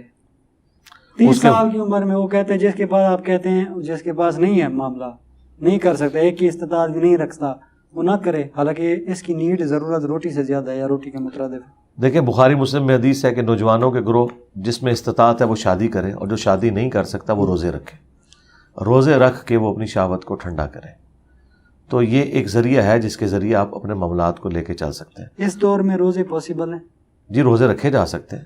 میں اور بھی سولوشنز دیتا ہوں. دوسری طرف قرآن میں یہ بھی آیا ہے کہ جن لوگوں کی شادی نہیں ہے انہیں چاہیے وہ پاک دامن رہے. اللہ تعالیٰ نے انہیں کوئی ایکسکیپ روٹ نہیں بتایا. متا والا جو معاملہ ہے وہ ایک عرب کا کلچر چل رہا تھا، بعد میں اسے بھی منع کر دیا گیا. بخاری مسلم میں حدیث موجود ہے. جہاں تک مسٹربیشن کا تعلق ہے اس پہ میں نے ڈاکٹر ذاکر نائک کو بھی ریبٹل کیا تھا کہ جو قرآن کی وہ آیت ہے نا کہ اہل ایمان کی نشانی ہے کہ وہ اپنی شرمگاہوں کی حفاظت کرتے ہیں سوائے اپنی بیویوں کے، اور جو لونڈیاں ہیں اس زمانے میں obsolete اب ہو چکی ہیں. ٹھیک ہے، اس کے سوا جو بھی کوئی راستہ اختیار کرتا ہے وہ اللہ کی حدوں کو کراس کرتا ہے. اس آیت کے تحت جو سورۃ المومنون میں موجود ہے، امام شافعی رحمۃ اللہ علیہ نے اس سے یہ رزلٹ نکالا کہ مسٹربیشن بھی اسی کیٹیگری میں فال کرتی ہے. ٹھیک. میں یہ مانتا ہوں چند ایک اکا دکا لوگوں کے ایسے اقوال ہیں جنہوں نے ایز اے لاسٹ ریزارٹ اس کی اجازت دی ہے، لیکن اسلام کے کلچر میں یہ چیز نہیں سائنس اور آج کل ڈاکٹر بھی دے رہے ہیں. دیتے رہے جی. بات یہ ہے کہ سائنس تو یہ بھی اجازت دیتی ہے کہ آپ جو ہے وہ کنڈوم کے استعمال کے ساتھ بدکاری بھی کر لیں. تو اس کا یہ مطلب نہیں کہ اس سے کوئی بندہ ریلیکس ہونے کے لیے کرے. یہ کس کو انکار ہے کہ جتنی بھی دنیا میں اللہ تعالیٰ نے لذت والی چیزیں رکھی ہیں ان میں لذت نہیں ہے یا ان کے فائدے نہیں ہیں. شراب کو اللہ نے قرآن میں کہہ دیا کہ اس میں بھی فائدے ہیں لیکن زیادہ نقصان ہے. فائدوں سے کسی کو انکار نہیں ہے. بات یہ کہ یہ اللہ کی حدود ہے. اللہ کی جو حدود ہے نا، ان حدود کا خیال رکھنا ہی تو آپ کا دنیا میں ٹیسٹ ہے. دنیا میں آپ کو جتنی نعمتیں استعمال کرنے سے منع کی گئی ہیں نا، جنت میں وہ آپ کو انعام کے طور پہ ملنے والی ہیں. دنیا میں مرد کے لیے ریشم منع ہے، جنت میں قرآن میں آیا کہ ریشمی لباس ہوگا. دنیا میں سونا اور چاندی منع ہے، اور چاندی ایک خاص حد تک وہ انگوٹھی کے طور پہ جائز ہے، سونے کو آپ لے لیں. اور قرآن میں آیا کہ سونے کے کنگن جنتیوں کو پہنائے جائیں گے. دنیا میں آپ ایک وقت میں 4 سے زیادہ عورتیں نہیں رکھ سکتے، اور احادیث میں کثرت ازواج جو حوروں کی شکل میں وہ چیزیں آئی ہیں. تو یہ دنیا میں جو نعمتیں حرام کی گئی ہیں ان کا افطار جنت کی زندگی ہے. اب آپ دیکھیں، ایک آپ کو آپشن دی جائے دنیا میں آپ کو مثال سے سمجھاتا ہوں. اگر گورنمنٹ یہ اناؤنسمنٹ کرے کہ آپ لاہور سے لے کر پنڈی تک کا جو 5 گھنٹے کا ریل کار کا سفر ہے یہ کھڑے ہو کے کر لیں، اور پنڈی پہنچتے ہی پوری زندگی آپ کے گھر کا خرچہ حکومت اٹھائے گی، آپ کے بچوں کا میڈیکل، ان کی تعلیم، سب کچھ، صرف 5 گھنٹے آپ صبر کر لیں، آپ کہیں گے ٹھیک ہے. اچھا، اللہ تعالیٰ کا کہہ رہا ہے کہ دنیا کی زندگی میں صبر کر کے حدود اللہ کا خیال رکھو، میں تمہیں ہمیشہ کی زندگی دوں گا. یہاں تو اربوں سال کا فرق ہے، بلکہ کمپیریزن ہی کوئی نہیں. تو یہاں پہ بھی روزہ رکھیں، آخرت میں افطار کریں گے.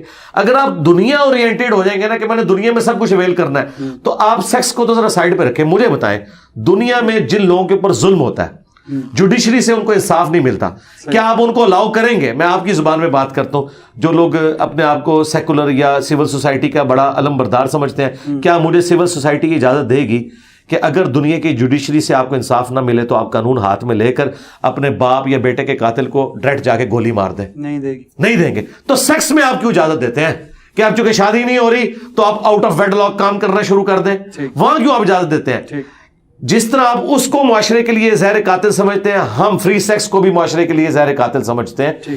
تو کسی معاملے کو تو آپ نے مانا، لیکن آج مجھ سے آپ پوچھیں، میں مسلمان ہوتے کہوں گا کہ ہٹلر ایک ظالم شخص تھا. ہٹلر نے یہودیوں کو ناحق قتل کیا. دنیا کی کوئی عدالت ہٹلر کو 60 لاکھ دفعہ یا چلے محتاط اندازہ 6 لاکھ دفعہ ان معصوم یہودیوں کے قتل کے عوض پھانسی نہیں لٹکا سکتی. لیکن اللہ تعالیٰ اس بات پہ قادر ہے کہ قیامت والے دن ہر ایک یہودی کے بدلے میں اسے جو ہے وہ ٹانگے اور سزا دے جو اس نے ظلم کیا. ٹھیک ہے، تو دنیا میں تو آپ کو انصاف بھی نہیں ملتا، دنیا میں آپ کو کئی چیزیں نہیں ملتی. آخرت کا دن ہے ہی اس بات کے لیے، اور آخرت کا مقدمہ اس پہ قائم ہے کہ دنیا میں آپ کو انصاف نہیں ملے گا، تو آپ نے صبر کرنا ہے، کوئی اسکیپ روٹ نہیں تلاش کرنا. یہ یعنی کہ خدا کے قوانین میں کچھ چیزیں آ جاتی ہیں. جی، خدائی قوانین ہے، وہاں پہ خاموشی اختیار کرنی. اب آپ مجھے یہ بتائیے کہ اگر خدا کو ہم مانتے ہیں تو خدا نے جو آخرت میں عذاب رکھا ہے اس کے بدلے اگر دنیا کا ہم مزہ دیکھیں تو وہ ایک لمحے کے لیے بھی نہیں ہے، وہ انسان تصور بھی نہیں کر سکتا. میں کہتا ہوں یہ آج گورنمنٹ یہ اناؤنسمنٹ کرے نا کہ کوئی شخص اپنی بیوی کے پاس بھی گیا اور ہمیں پتا چل گیا، تو آپ کے ساتھ یہ کام ہم کریں گے کہ آپ کو 5 منٹ کے لیے دہتے ہوئے تندور میں الٹا لٹکائیں گے. ٹھیک ہے، تو لوگ تو اپنی بیوی کو طلاقیں دے کے بیٹھ جائیں گے. ایسے ہی.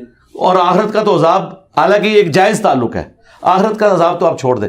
ہم جب دنیا اورینٹیڈ ہوتے ہیں، یہ میری بات یاد رکھیے گا، میں آپ کے پلیٹ فارم کی وساطت سے بھی عام لوگوں تک بھی یہ بات پہنچا دوں کہ اگر آخرت کو نکال دینا تو دنیا میں جو اسلام کے قوانین ہے نا یہ ظالمانہ ہے. ٹھیک ہے، اسلام جسٹس کا نظام نہیں دیتا اگر آپ آخرت کو نکال دیں. ہاں، آخرت کے ساتھ جوڑ کے اسے دیکھیں تو اسلام سے پرفیکٹ نظام کوئی نہیں ہے. ہم مانتے ہیں کہ دنیا میں جو آپ سولوشنز تلاش کر رہے ہیں نا وہ وقتی طور پہ آپ کو ریلیف دیں گے، لیکن معاشرے میں انارکی بھلائیں گے. جو اسلام کہتا ہے نا کہ تکلیف پہ آپ نے صبر کرنا، انصاف نہیں ملا، آپ نے ایکسٹرا جوڈیشل ایکٹیویٹی پرفارم نہیں کرنی، آپ نے کوئی آؤٹ آف ویڈ لاک کوئی معاملات لے کے نہیں چلنے، آخر میں اللہ تعالیٰ آپ کو کمپنسیٹ کرے گا. اور اس پہ ایک حدیث ہے مسلم شریف کی، بڑی رکت انگیز حدیث ہے کہ جب جنتی جنت میں پہنچنے والے ہوں گے، جہنمی جہنم میں، اللہ تعالیٰ فرشتوں سے کہے گا کہ اس شخص کو بلا کے لاؤ میرے پاس جس نے دنیا میں تکلیف کی زندگی کاٹی میری وجہ سے اور سکھ کا ایک لمحہ نہیں پایا. اس کو فرشتے لے کے آئیں گے. یہ صحیح مسلم میں حدیث ہے. اللہ تعالیٰ فرشتوں سے کہے گا ذرا صرف جنت کا ایک پھیرا سے لگواؤ. ٹھیک ہے، وہ جنت کا پھیرا لگا کے جب واپس آئے گا اللہ تعالیٰ پوچھے گا کوئی دنیا میں تکلیف دیکھی؟ کہے گا تیری عزت کی قسم میں نے دنیا میں کوئی تکلیف نہیں دیکھی تھی، کہ یہ اگر مجھے ہمیشہ کے لیے ملنے والا ہے، میں نے دنیا میں کوئی تکلیف نہیں دیکھی. وہ قسمیں اٹھا کے کہے گا کہ میں تکلیف تو دیکھی ہے اس نے, وہ نہیں دیکھی اس لیے کہہ رہا ہے کہ اسے انعام مل گیا. اچھا پھر اللہ تعالیٰ کہے گا اب اس شخص کو بلاؤ جس نے دنیا میں عیاشی کی تھی اور حلال و حرام کی تمیز نہیں کی تھی, اسے جہنم کا ایک پھیرا لگاؤ. وہ جہنم کا پھیرا لگا کے آئے گا, کہے گا اے اللہ تیری عزت کی قسم میں نے دنیا میں ایک لمحہ بھی سکون کا نہیں کاٹا. دنیا کا سکون بھی اس کے لیے کافور ہو جائے گا جب وہ آخرت کا عذاب دیکھ لے گا. اور یہ دنیا میں بھی آپ ایکسپیرینس کر سکتے ہیں. مجھے آج یاد بھی نہیں ہے کہ میں نے انجینئرنگ یونیورسٹی میں کتنی راتیں کاٹ کے رات کو تکلیف کے ساتھ اپنے سبجیکٹس کی تیاری کی, تب میں پوزیشن حاصل کرتا تھا. جب ایک اچھی نوکری ملی تو میں سب کچھ بھول گیا. اچھا نوکری کے بعد بیوی بچے مل گئے تو مجھے نوکری کی تکلیف بھی کافور ہو گئی. اب میں اس دینی پلیٹ فارم پہ آیا ہوں, اگرچہ یہ ایک کانٹوں بھری سٹیج ہے لیکن اس کے اندر جو اللہ نے ٹیسٹ رکھا ہے میں اپنی تمام تکلیف کو بھول جاتا ہوں جب میں اس کو ٹیسٹ کو دنیا میں فیل کر رہا ہوں. ابھی تو آخرت کا انعام انشاءاللہ باقی ہے. تو آپ آخرت کے ساتھ چیزوں کو جوڑ کے دیکھیں تو اسلام ایک پرفیکٹ نظام ہے. ہاں صرف دنیا میں دیکھیں تو پھر ہود بھائی کی باتیں بالکل ٹھیک ہے. ٹھیک, ہاں جی, یعنی تھوڑا تھوڑا قوانین جہاں پہ آ جائیں وہاں پہ خاموشی ہے. جی جی جی, پھر وہ اس کا بھی جواب, کیونکہ مقدمہ ہے نا جی. آپ گاڑی کا ایک ٹائر لگا ہی نہیں رہے اور آپ کہہ رہے 3 ٹائروں پہ رکشہ میں نے چلتے دیکھا ہے, اسلام کی گاڑی کیوں نہیں 3 ٹائروں پہ چل رہی؟ تو ہم بتائیں گے بھائی وہ رکشہ تھا, ٹھیک ہے, یہ گاڑی ہے, اس کی اپنی کوالٹیز ہیں. کل کو آپ یہ کہیں گے کہ اسلام میں انصاف تو یہ ہونا چاہیے تھا کہ پریگنینسی کی تکلیف سے ایک دفعہ مرد گزرے اور ایک دفعہ عورت, تو بھائی آپ گزار کے بتا دو. صحیح بات. ہاں آپ تو اولمپکس بھی عورتوں اور مردوں کے علیحدہ کراتے ہو. یہ آپ نے بھی مانا ہے کہ مردوں کی ہاکی کی ٹیم کا عورتوں کی ہاکی کی ٹیم سے مقابلہ نہیں ہو سکتا. اگر اسلام یہی بات کرتا ہے تو آپ کہتے ہیں انصاف جو ہے کی بات ہی نہیں اسلام کرتا. ٹھیک علی بھائی, شیعہ سنی ہم 2 فرقے رکھ کے نا ان کو دیکھ رہے ہیں. سنی میں سارے آگے بریلوی, دیوبندی, اہل حدیث. شیعہ میں شیعہ آگے.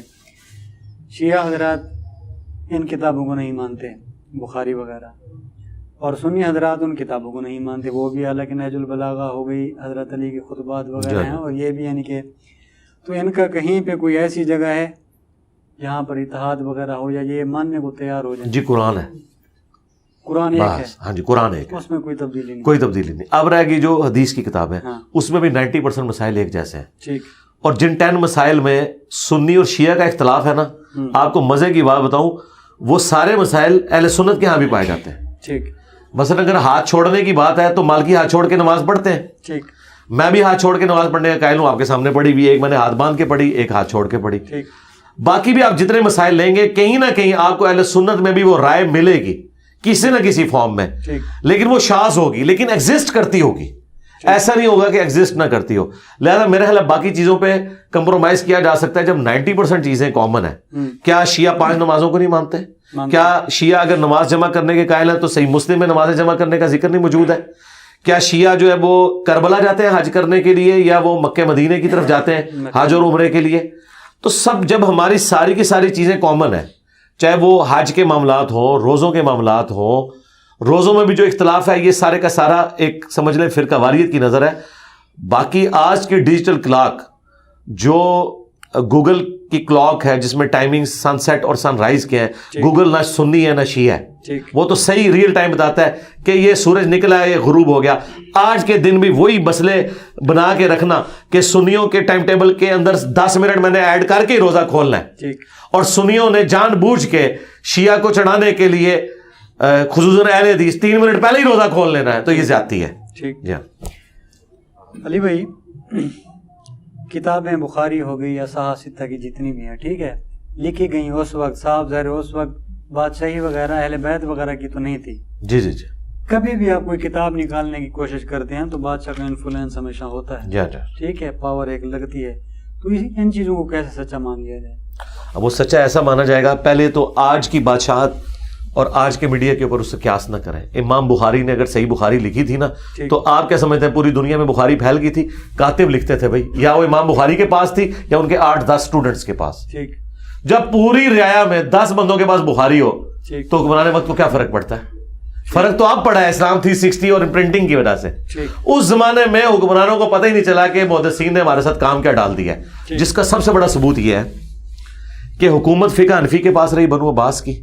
اوور آل مسلم ورلڈ کے اوپر فقہ حنفی انہوں نے 600-700 سال نافذ کر کے رکھی. کتاب بھی میرے خیال میں ان کی امام ابو حنیفہ کی قبول ہوئی تھی. نہیں, امام حنیفہ کی تو کتاب ہی کوئی نہیں, ان کی طرف منسوب فتاوی جات ہیں. ٹھیک ہے, پوری فقہ حنفی انہوں نے نافذ کر کے رکھی ڈنڈے کے زور پر. ٹھیک, جبکہ بخاری سے لے کے ابن ماجہ تک جو سنیوں کی کتابیں ہیں یہ ساری اینٹی فقہ حنفی ہیں، کیونکہ یہ حدیث کی بنیاد پہ ہیں۔ اچھا، جہاں پہ امام حنیفہ کے مسائل ٹھیک ہیں وہ ٹھیک ہے، یہ لوگ کتابیں لکھتے رہے، یہ اس لیے سروائیو کر گئے کہ انہوں نے کتابیں لکھی تو اپنے 8 10 15 اسٹوڈنٹس، یہ جھوٹ بولتے ہیں، کوئی ہزاروں کا مجمع ان کے سامنے بیٹھا ہوتا تھا۔ ہزاروں کا مجمع اس وقت ہوتا تھا جب امام بخاری کسی دوسرے شہر گئے ہیں، کوئی جلسہ ان کا ارینج کیا ہے، وہ کہتے ہیں امام بخاری آئے ہیں، چلیں 2 حدیثیں حضور کی سنائیں، تو انہوں نے وہاں حدیثیں مار تو نہیں انہیں سنانی تھی نا، انہیں بھی پتا تھا کہ میں نے یہاں سنانی ہے انما الاعمال بالنیات یا سبحان اللہ و بحمدہ کی فضیلت، تو وہ سنا دیتے تھے، لیکن نوٹس میں اپنا سب کچھ لکھتے تھے اور اپنے اسٹوڈنٹس کو وہ آگے ٹرانسفر کرتے تھے، اور وہ کاتب سے لکھا جاتا تھا۔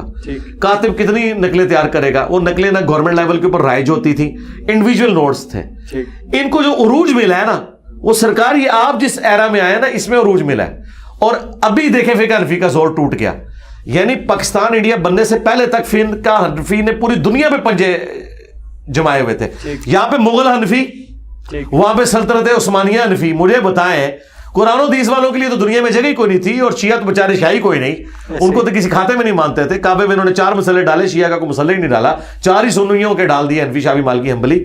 یہ جمود جو ٹوٹا ہے نا، یہ اب خلافت علی منہاج النبوہ دوبارہ واپس آنی ہے، اس کے لیے یہ معاملہ ٹوٹا ہے۔ مسلمان تھے، انہوں نے فقہ لی بھی ہے، یہ 4 اپنے بنا کے لگا دیے بھی، یہ تو انشاءاللہ آپ دیکھیں گے نا، تو دیکھیں جس کو سمجھ آ گئی ہے وہ پھر اس طرح کے جملے بولتا ہے نا، یہ کیسے مسلمان ہے۔ میں یہ کیمرے میں بولتا ہوں اور بڑے احترام کے ساتھ بولتا ہوں، رحمۃ اللہ علیہ بھی کہتا ہوں ان کے بابوں کو۔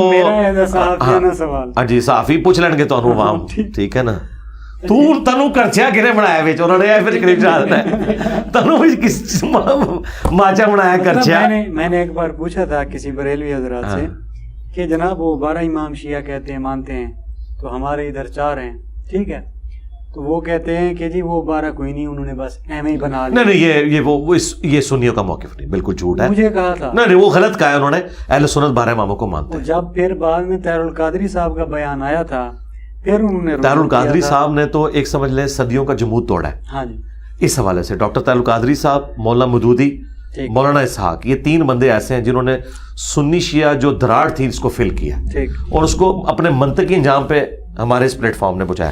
اب وہاں پہ واپس آئے، وہ جو آپ کہہ رہے تھے نا کہ حکمرانوں کا انفلوئنس، اگر انفلوئنس، میں نے تو لاجیکلی ثابت کیا کہ حکمرانوں تک بات پہنچ نہیں، انفلوئنس کیا ہونا ہے، کیونکہ 4-5 کاپیاں بخاری کی، آگے کیا لینا دینا۔ اچھا، اور اگر بھی پہنچتا بھی ہے، آپ سمجھیں کہ اس کے باوجود بھی ہو سکتا ہے کوئی ایک نسخہ چلا گیا ہو، تو ہم کہتے ہیں کہ پھر اہل بیت کی شان میں حدیثیں کیوں ہیں بخاری مسلم میں؟ سب سے زیادہ تکلیف دہ چیز جو ناسبیوں کے لیے ہو سکتی ہے نا، وہ حدیثیں عمار ہے، وہ بخاری میں نہ ہوتی۔ اہل بیت کی شان میں حدیثیں ہیں، اتنی زیادہ نہیں ہیں۔ اب آپ زیادہ چھوڑ دیں مثال دیتا ہوں، آپ بریلوی فقہ سے تعلق رکھتے تھے، یہ جو ان کے دربار وغیرہ کا سین ہوتا ہے، یہ دربار والے جتنے بھی باب ہیں ان کے پاس اور کچھ ہونا ہو نفسیات کا علم ہوتا ہے، ٹھیک ہے، یہ جب اپنی دستاریں وغیرہ بانٹتے ہیں، 10-20 دستاریں ان لوگوں کو دیتے ہیں جو پیسے والے ہوتے ہیں، جو چندہ دیتے ہیں، ٹھیک، 4 سے 5 ان کو لازمی دیں گے تو صحیح معنوں میں حقدار اور نیک پاک سب پارسا عوام میں مشہور ہوں گے، ٹھیک ہے۔ تو حدیث میں اہل بیت کا ذکر، جی میں اس کو یوں ریپیٹل، جی میں اس کا بھی کاؤنٹر کرتا ہوں، میں یہ میں بات آپ کی درست مان لوں، ٹھیک، جب یہ 2 نمبریاں کر رہے ہوتے ہیں تو دنیا میں سیانے لوگ موجود ہوتے ہیں نا جو 2 نمبری ان کی پکڑ لیتے ہیں، تو مجھے بتائیں امام بخاری، امام مسلم کی یہ 2 نمبری اس زمانے میں کس نے پکڑی ہے؟ کسی نے ہائی لائٹ کی ہو یا آج کوئی ہائی لائٹ کر کے بتائے؟ دوسری بات، ان لوگوں نے تو اپنی لائف سٹیک پہ لگوائی ہے ان چیزوں کی وجہ سے۔ امام نسائی شہید کیوں ہے؟ خصائص علی لکھنے کی وجہ سے ہو گئے نا یار۔ ایک بندہ اپنی جان دے کے منوا رہا ہے کہ میں شیعان علی میں سے ہوں، اب آپ کہیں کہ نہیں اس نے ڈکوسلا کیا، ایویں حضرت علی کے فضائل لکھ دی ہیں۔ اگر امام نسائی جس نے اپنی جان دی حضرت علی کے دفاع میں، اگر وہ آپ کو یہ بتائے کہ حضرت ابوبکر، عمر، عثمان بھی نبی علیہ السلام کے سچے محبین تھے، چاہنے والے تھے اور خلفائے راشدین تھے، تو ان کی بات نہیں پھینکی جا سکتی کیونکہ اس شخص نے اپنی جان دی ہے۔ جو بندہ اپنی جان دے دیتا ہے، اب آپ اس سے کیا گلا کریں گے کہ وہ 2 نمبری کر رہا ہے؟ اور یہی بات میں اپنے لیے بھی کرتا ہوں کہ میں نے اہل بیت کے دفاع میں اپنی لائف سٹیک پہ لگائی ہوئی ہے۔ میرے بارے میں تو کوئی گمان نہ کرے کہ میں سب کچھ دکھلاوے کے لیے کر رہا ہوں۔ میں نے تو اہل البیت کا وہ دفاع کیا ہے کہ اللہ کے فضل سے صدیوں میں کسی شخص نے اتنی دلیری کے ساتھ نہ سنی نہ شیعہ میں اتنی جرت کی ہے کہ وہ دفاع کر سکے۔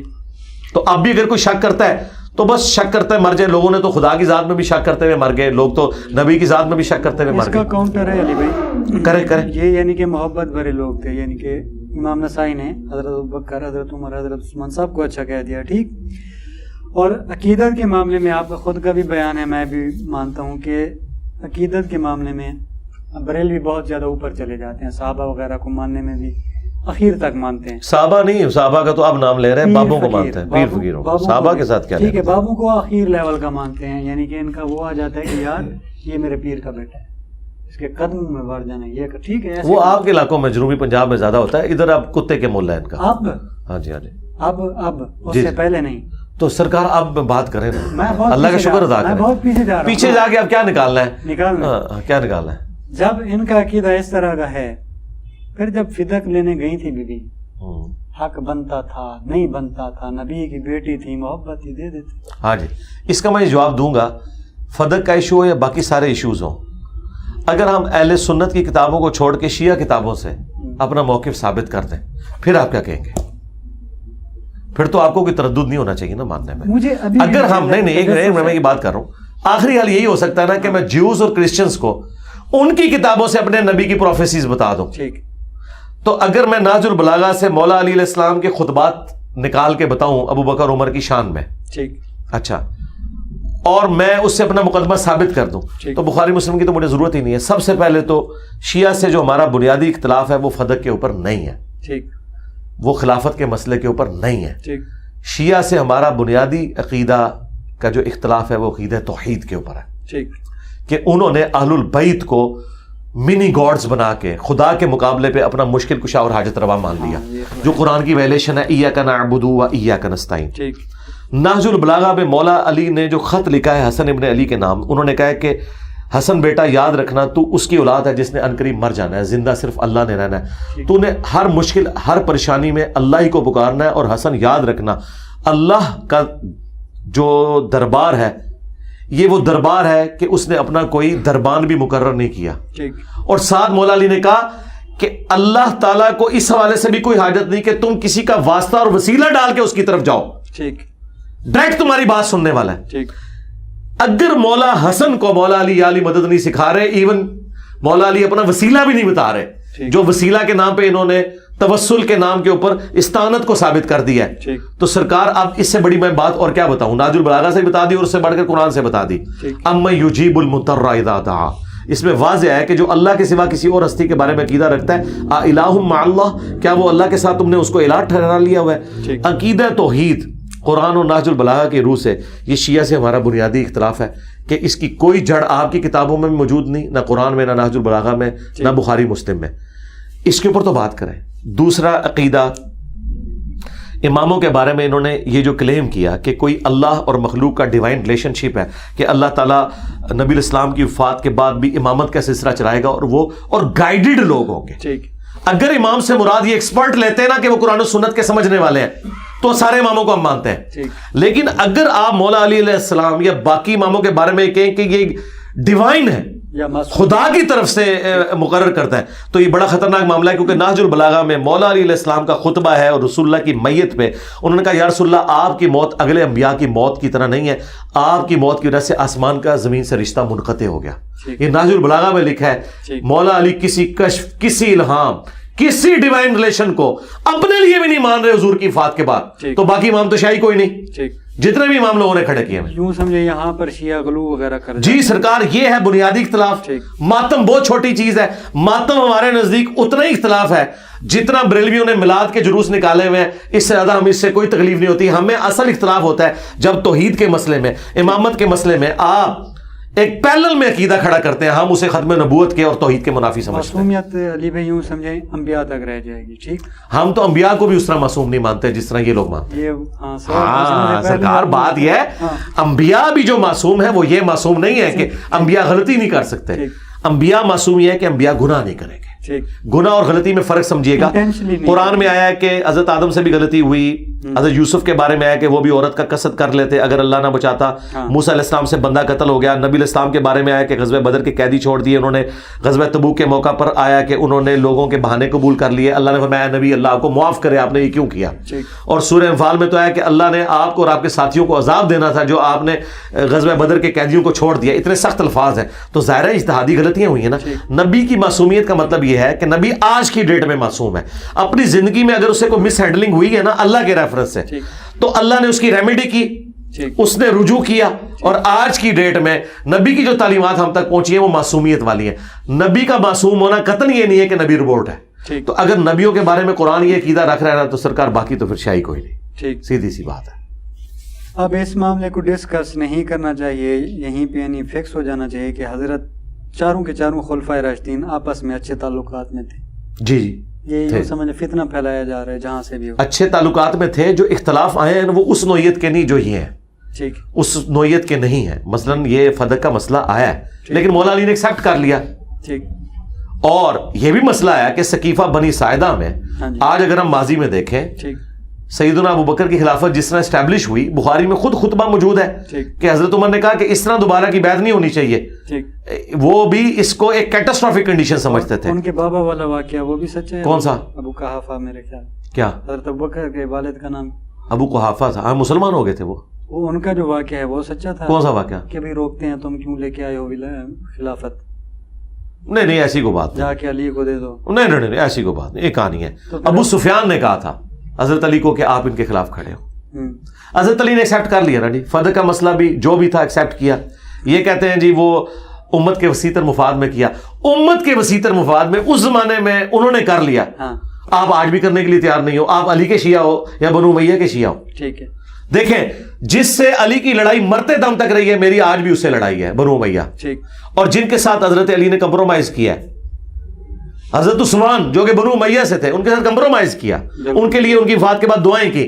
ہماری ان سے صلح ہے. امیر شام سے نہیں کی, ہماری آج بھی صلح نہیں. سیدھی سی بات ہے. یعنی کہ 4 بڑے صحابہ کرام جن کا نام بار بار لینا پڑھنا فرض بھی بنتا ہے, ٹھیک ہے, اچھا کام ہے. جی. اس کے علاوہ کئی سارے ایسے صحابہ کرام ہیں جن کا ذکر نہیں ہوتا, جبکہ حضرت معاویہ وغیرہ اس طرح کے لوگوں کا نام ہم تذکرہ وغیرہ. اس کی وجہ یہ کہ آپ سے یعنی کہ حضرت معاویہ سے کئی سارے افضل صحابہ اور بھی ہیں. نہیں میرا حال ہے آلموسٹ سارے ہی افضل ہیں ان سے. تو ایسے ہی. ہاں جی اس طرح ہے. تو ان کا نام وغیرہ نہیں ہوتا, ان کو اتنا وہ میں نے آپ کو بتایا نا کہ علماء ہوں یا صحابہ ہوں, اگر کوئی فرقہ ان کو آن کرنا شروع کر دے نا تو وہ فلرش کر جاتے ہیں. حضرت معاویہ کو ایک فرقے نے آن کر لیا نا, ناسبیوں نے, دھندے کی خاطر. اچھا ہاں دھندہ ہی ہوا ہے. اچھا مولانا اسحاق صاحب ہمارے استاد سے پوچھا گیا کہ نبی اسلام کی تو 4 بیٹیاں ہیں, شیعہ کے بڑے علماء بھی مانتے ہیں, ایران کے بھی علماء مانتے ہیں, تو باقی 3 بیٹیوں کا اتنا ذکر کیوں نہیں؟ تو مولانا اسحاق نے بڑا پیارا جواب دیا, ان کا باقی 3 کو پارٹی نہیں ملی, فاطمہ کو پارٹی مل گئی. یہ نیچرل میں بات آپ کو بتا رہا ہوں. ان کو پارٹیاں جن کو ملی ہیں نا ان کے نام آگے چلے ہیں. جن کو پارٹیاں نہیں ملی نا, سوشل میڈیا ہوتا تو واللہ پارٹی کی بھی ضرورت نہیں تھی. یعنی اگر آپ مجھے کہنا مجھے پارٹی کی بھی ضرورت نہیں, میری تو کوئی پارٹی نہیں ہے, دنیا میں ہلچل مچ گئی ہے. لیکن مولانا مودودی رحمہ اللہ کو اگر جماعت اسلامی ایک جماعت نہ ملتی تو جس زمانے میں مودودی صاحب تھے نا ان کو عروج نہیں ملنا تھا. ان کی تو 1 آدھ ویڈیو ہے, اور تحریریں تو بہت کم لوگوں نے پڑھنی تھی. لیکن اب جو یہ زمانہ ہے, مولانا اسحاق کو کوئی پارٹی نہیں ملی, آج بھی مولانا اسحاق کو لوگ سن رہے ہیں. اچھا ڈاکٹر اسرار صاحب کی اپنی جماعت ان کی لیگیسی کو اس طرح نہیں لے کے چل سکی. ڈاکٹر اسرار اپنی پرسنالٹی ویڈیوز کی وجہ سے چل رہے ہیں. آج کے زمانے میں تو آپ کہہ سکتے ہیں کوئی شخص اپنے انڈیویجول ٹیلنٹ کے اوپر چل سکتا ہے, لیکن اس زمانے میں جب تک کوئی پارٹی نہیں تھی نا کسی کو لیتی تو اس کو اس طرح پذیرائی نہیں ملتی تھی. تو تاریخ میں آپ کو جتنی بڑی پرسنالٹیز ملیں گی نا وہ اس لیے مل رہی ہوں گی کہ کسی پارٹی نے انہیں آن کیا. مجھے بتائیں کیا امام باقر علیہ السلام کے جو بھائی تھے امام زید, کیا یہ ایک ہی بھائی تھا ان کا؟ کئی بھائی تھے. امام زین العابدین کے 2 بیٹوں کو کیوں پذیرائی ملی ہے؟ اس لیے کہ اثنا عشری نے امام باقر کو لے لیا, اور جو زیدیہ تھے انہوں نے امام زید کو لے لیا. اچھا اس کے بعد آپ آئے امام جعفر کہ کیا 2 ہی بیٹے تھے, اسماعیل اور موسیٰ کاظم؟ نہیں اور بھی تھے. موسیٰ کاظم کو اثنا عشری نے لے لیا, اسماعیل کو اسماعیلیہ نے لے لیا, باقی بیٹوں کو پارٹیاں کو نہیں ملی, ان کے نام بھی نہیں آج کسی کو پتا. ان کے تو اتنے بیٹے اور بیٹیاں ہوتی تھیں. ٹھیک ہے, تو یہ ہوتا ہے, وہ چیزیں ہائی لائٹ ہو جاتی ہیں. میں آپ کے پلیٹ فارم سے آپ کے لیے بھی آج بڑی حیران کن بات کروں. جو لوگ پنج تن پاک کے کانسیپٹ کو اس حوالے سے لے کے جاتے ہیں کہ جی مباہلے کے موقع پر نبی الاسلام باقی بیٹیوں کو کیوں نہیں لے کے آئے, ایک تو ہم ان کو یہ جواب دیتے ہیں کہ باقی 3 بیٹیاں تو فوت ہو چکی تھی. اچھا ایک اور جواب جو ہمارے استاد مولانا اسحاق صاحب نے دیا وہ بڑا پیارا جواب تھا. وہ کہتے ہیں اس کو تو چھوڑ دیں. مولانا اسحاق صاحب بعض اوقات تو اتنا بڑا چھکا مارتے تھے کہ وہ پلانٹ ارتھ کیا وہ آپ کی ملکی وے سے بھی باہر جاتا تھا. انہوں نے کہا کہ میں شیعہ سے پوچھتا ہوں کہ مباہلہ کے موقع پر حسن حسین فاطمہ گئے تو حضرت علی کی جو بیٹی تھی زینب، کیا وہ اہل البیت میں سے نہیں ہے؟ ٹھیک، تو زینب کو تو حضور نہیں لے کے گئے، زینب تھی اس وقت جب مباہلہ ہوا ہے۔ مباہلہ کب ہوا ہے؟ حضور کی وفات سے 1-1.5 سال پہلے سیدہ زینب تھی حضرت علی کی بیٹی، لیکن مباہلے کے موقع پر حضور زینب کو نہیں لے کے گئے۔ کس شیعہ کی جرأت ہے وہ زینب کو اہل بیت سے باہر نکالے، جس نے یزید کے دربار میں خطبہ دیا ہے اور اپنے بھائی حسین کا دفاع کیا ہے؟ اگر زینب اس وقت حضور کے ساتھ نہیں گئی اور اہل بیت سے خارج نہیں ہوئی تو باقی 3 بیٹیاں کیسے خارج ہوگی؟ کیڑا بڑا پھکا دیتا ہے جی مولا صاحب نے۔ زبردست۔ آخری 2-3 سوال ہی رہتے ہیں علی بھائی۔ ہاں جی۔ ہندوستان میں ویسے اسلام انٹر کب ہوا؟ صحابہ کرام کی قبریں وغیرہ پائی جاتی ہیں، ہمارے علاقوں میں بھی ہیں، حضرت سہل بن عدی کوئی صحابی اگر ہیں، مزار بھی یار ہمارے جیلوں میں بھی ایک صحابی کی قبر بنی ہوئی ہے، خود سے لوگوں نے بنائی نہیں یار، کوئی اس طرح وثوق سے نہیں کہا جا سکتا۔ اسلام کہاں سے آیا؟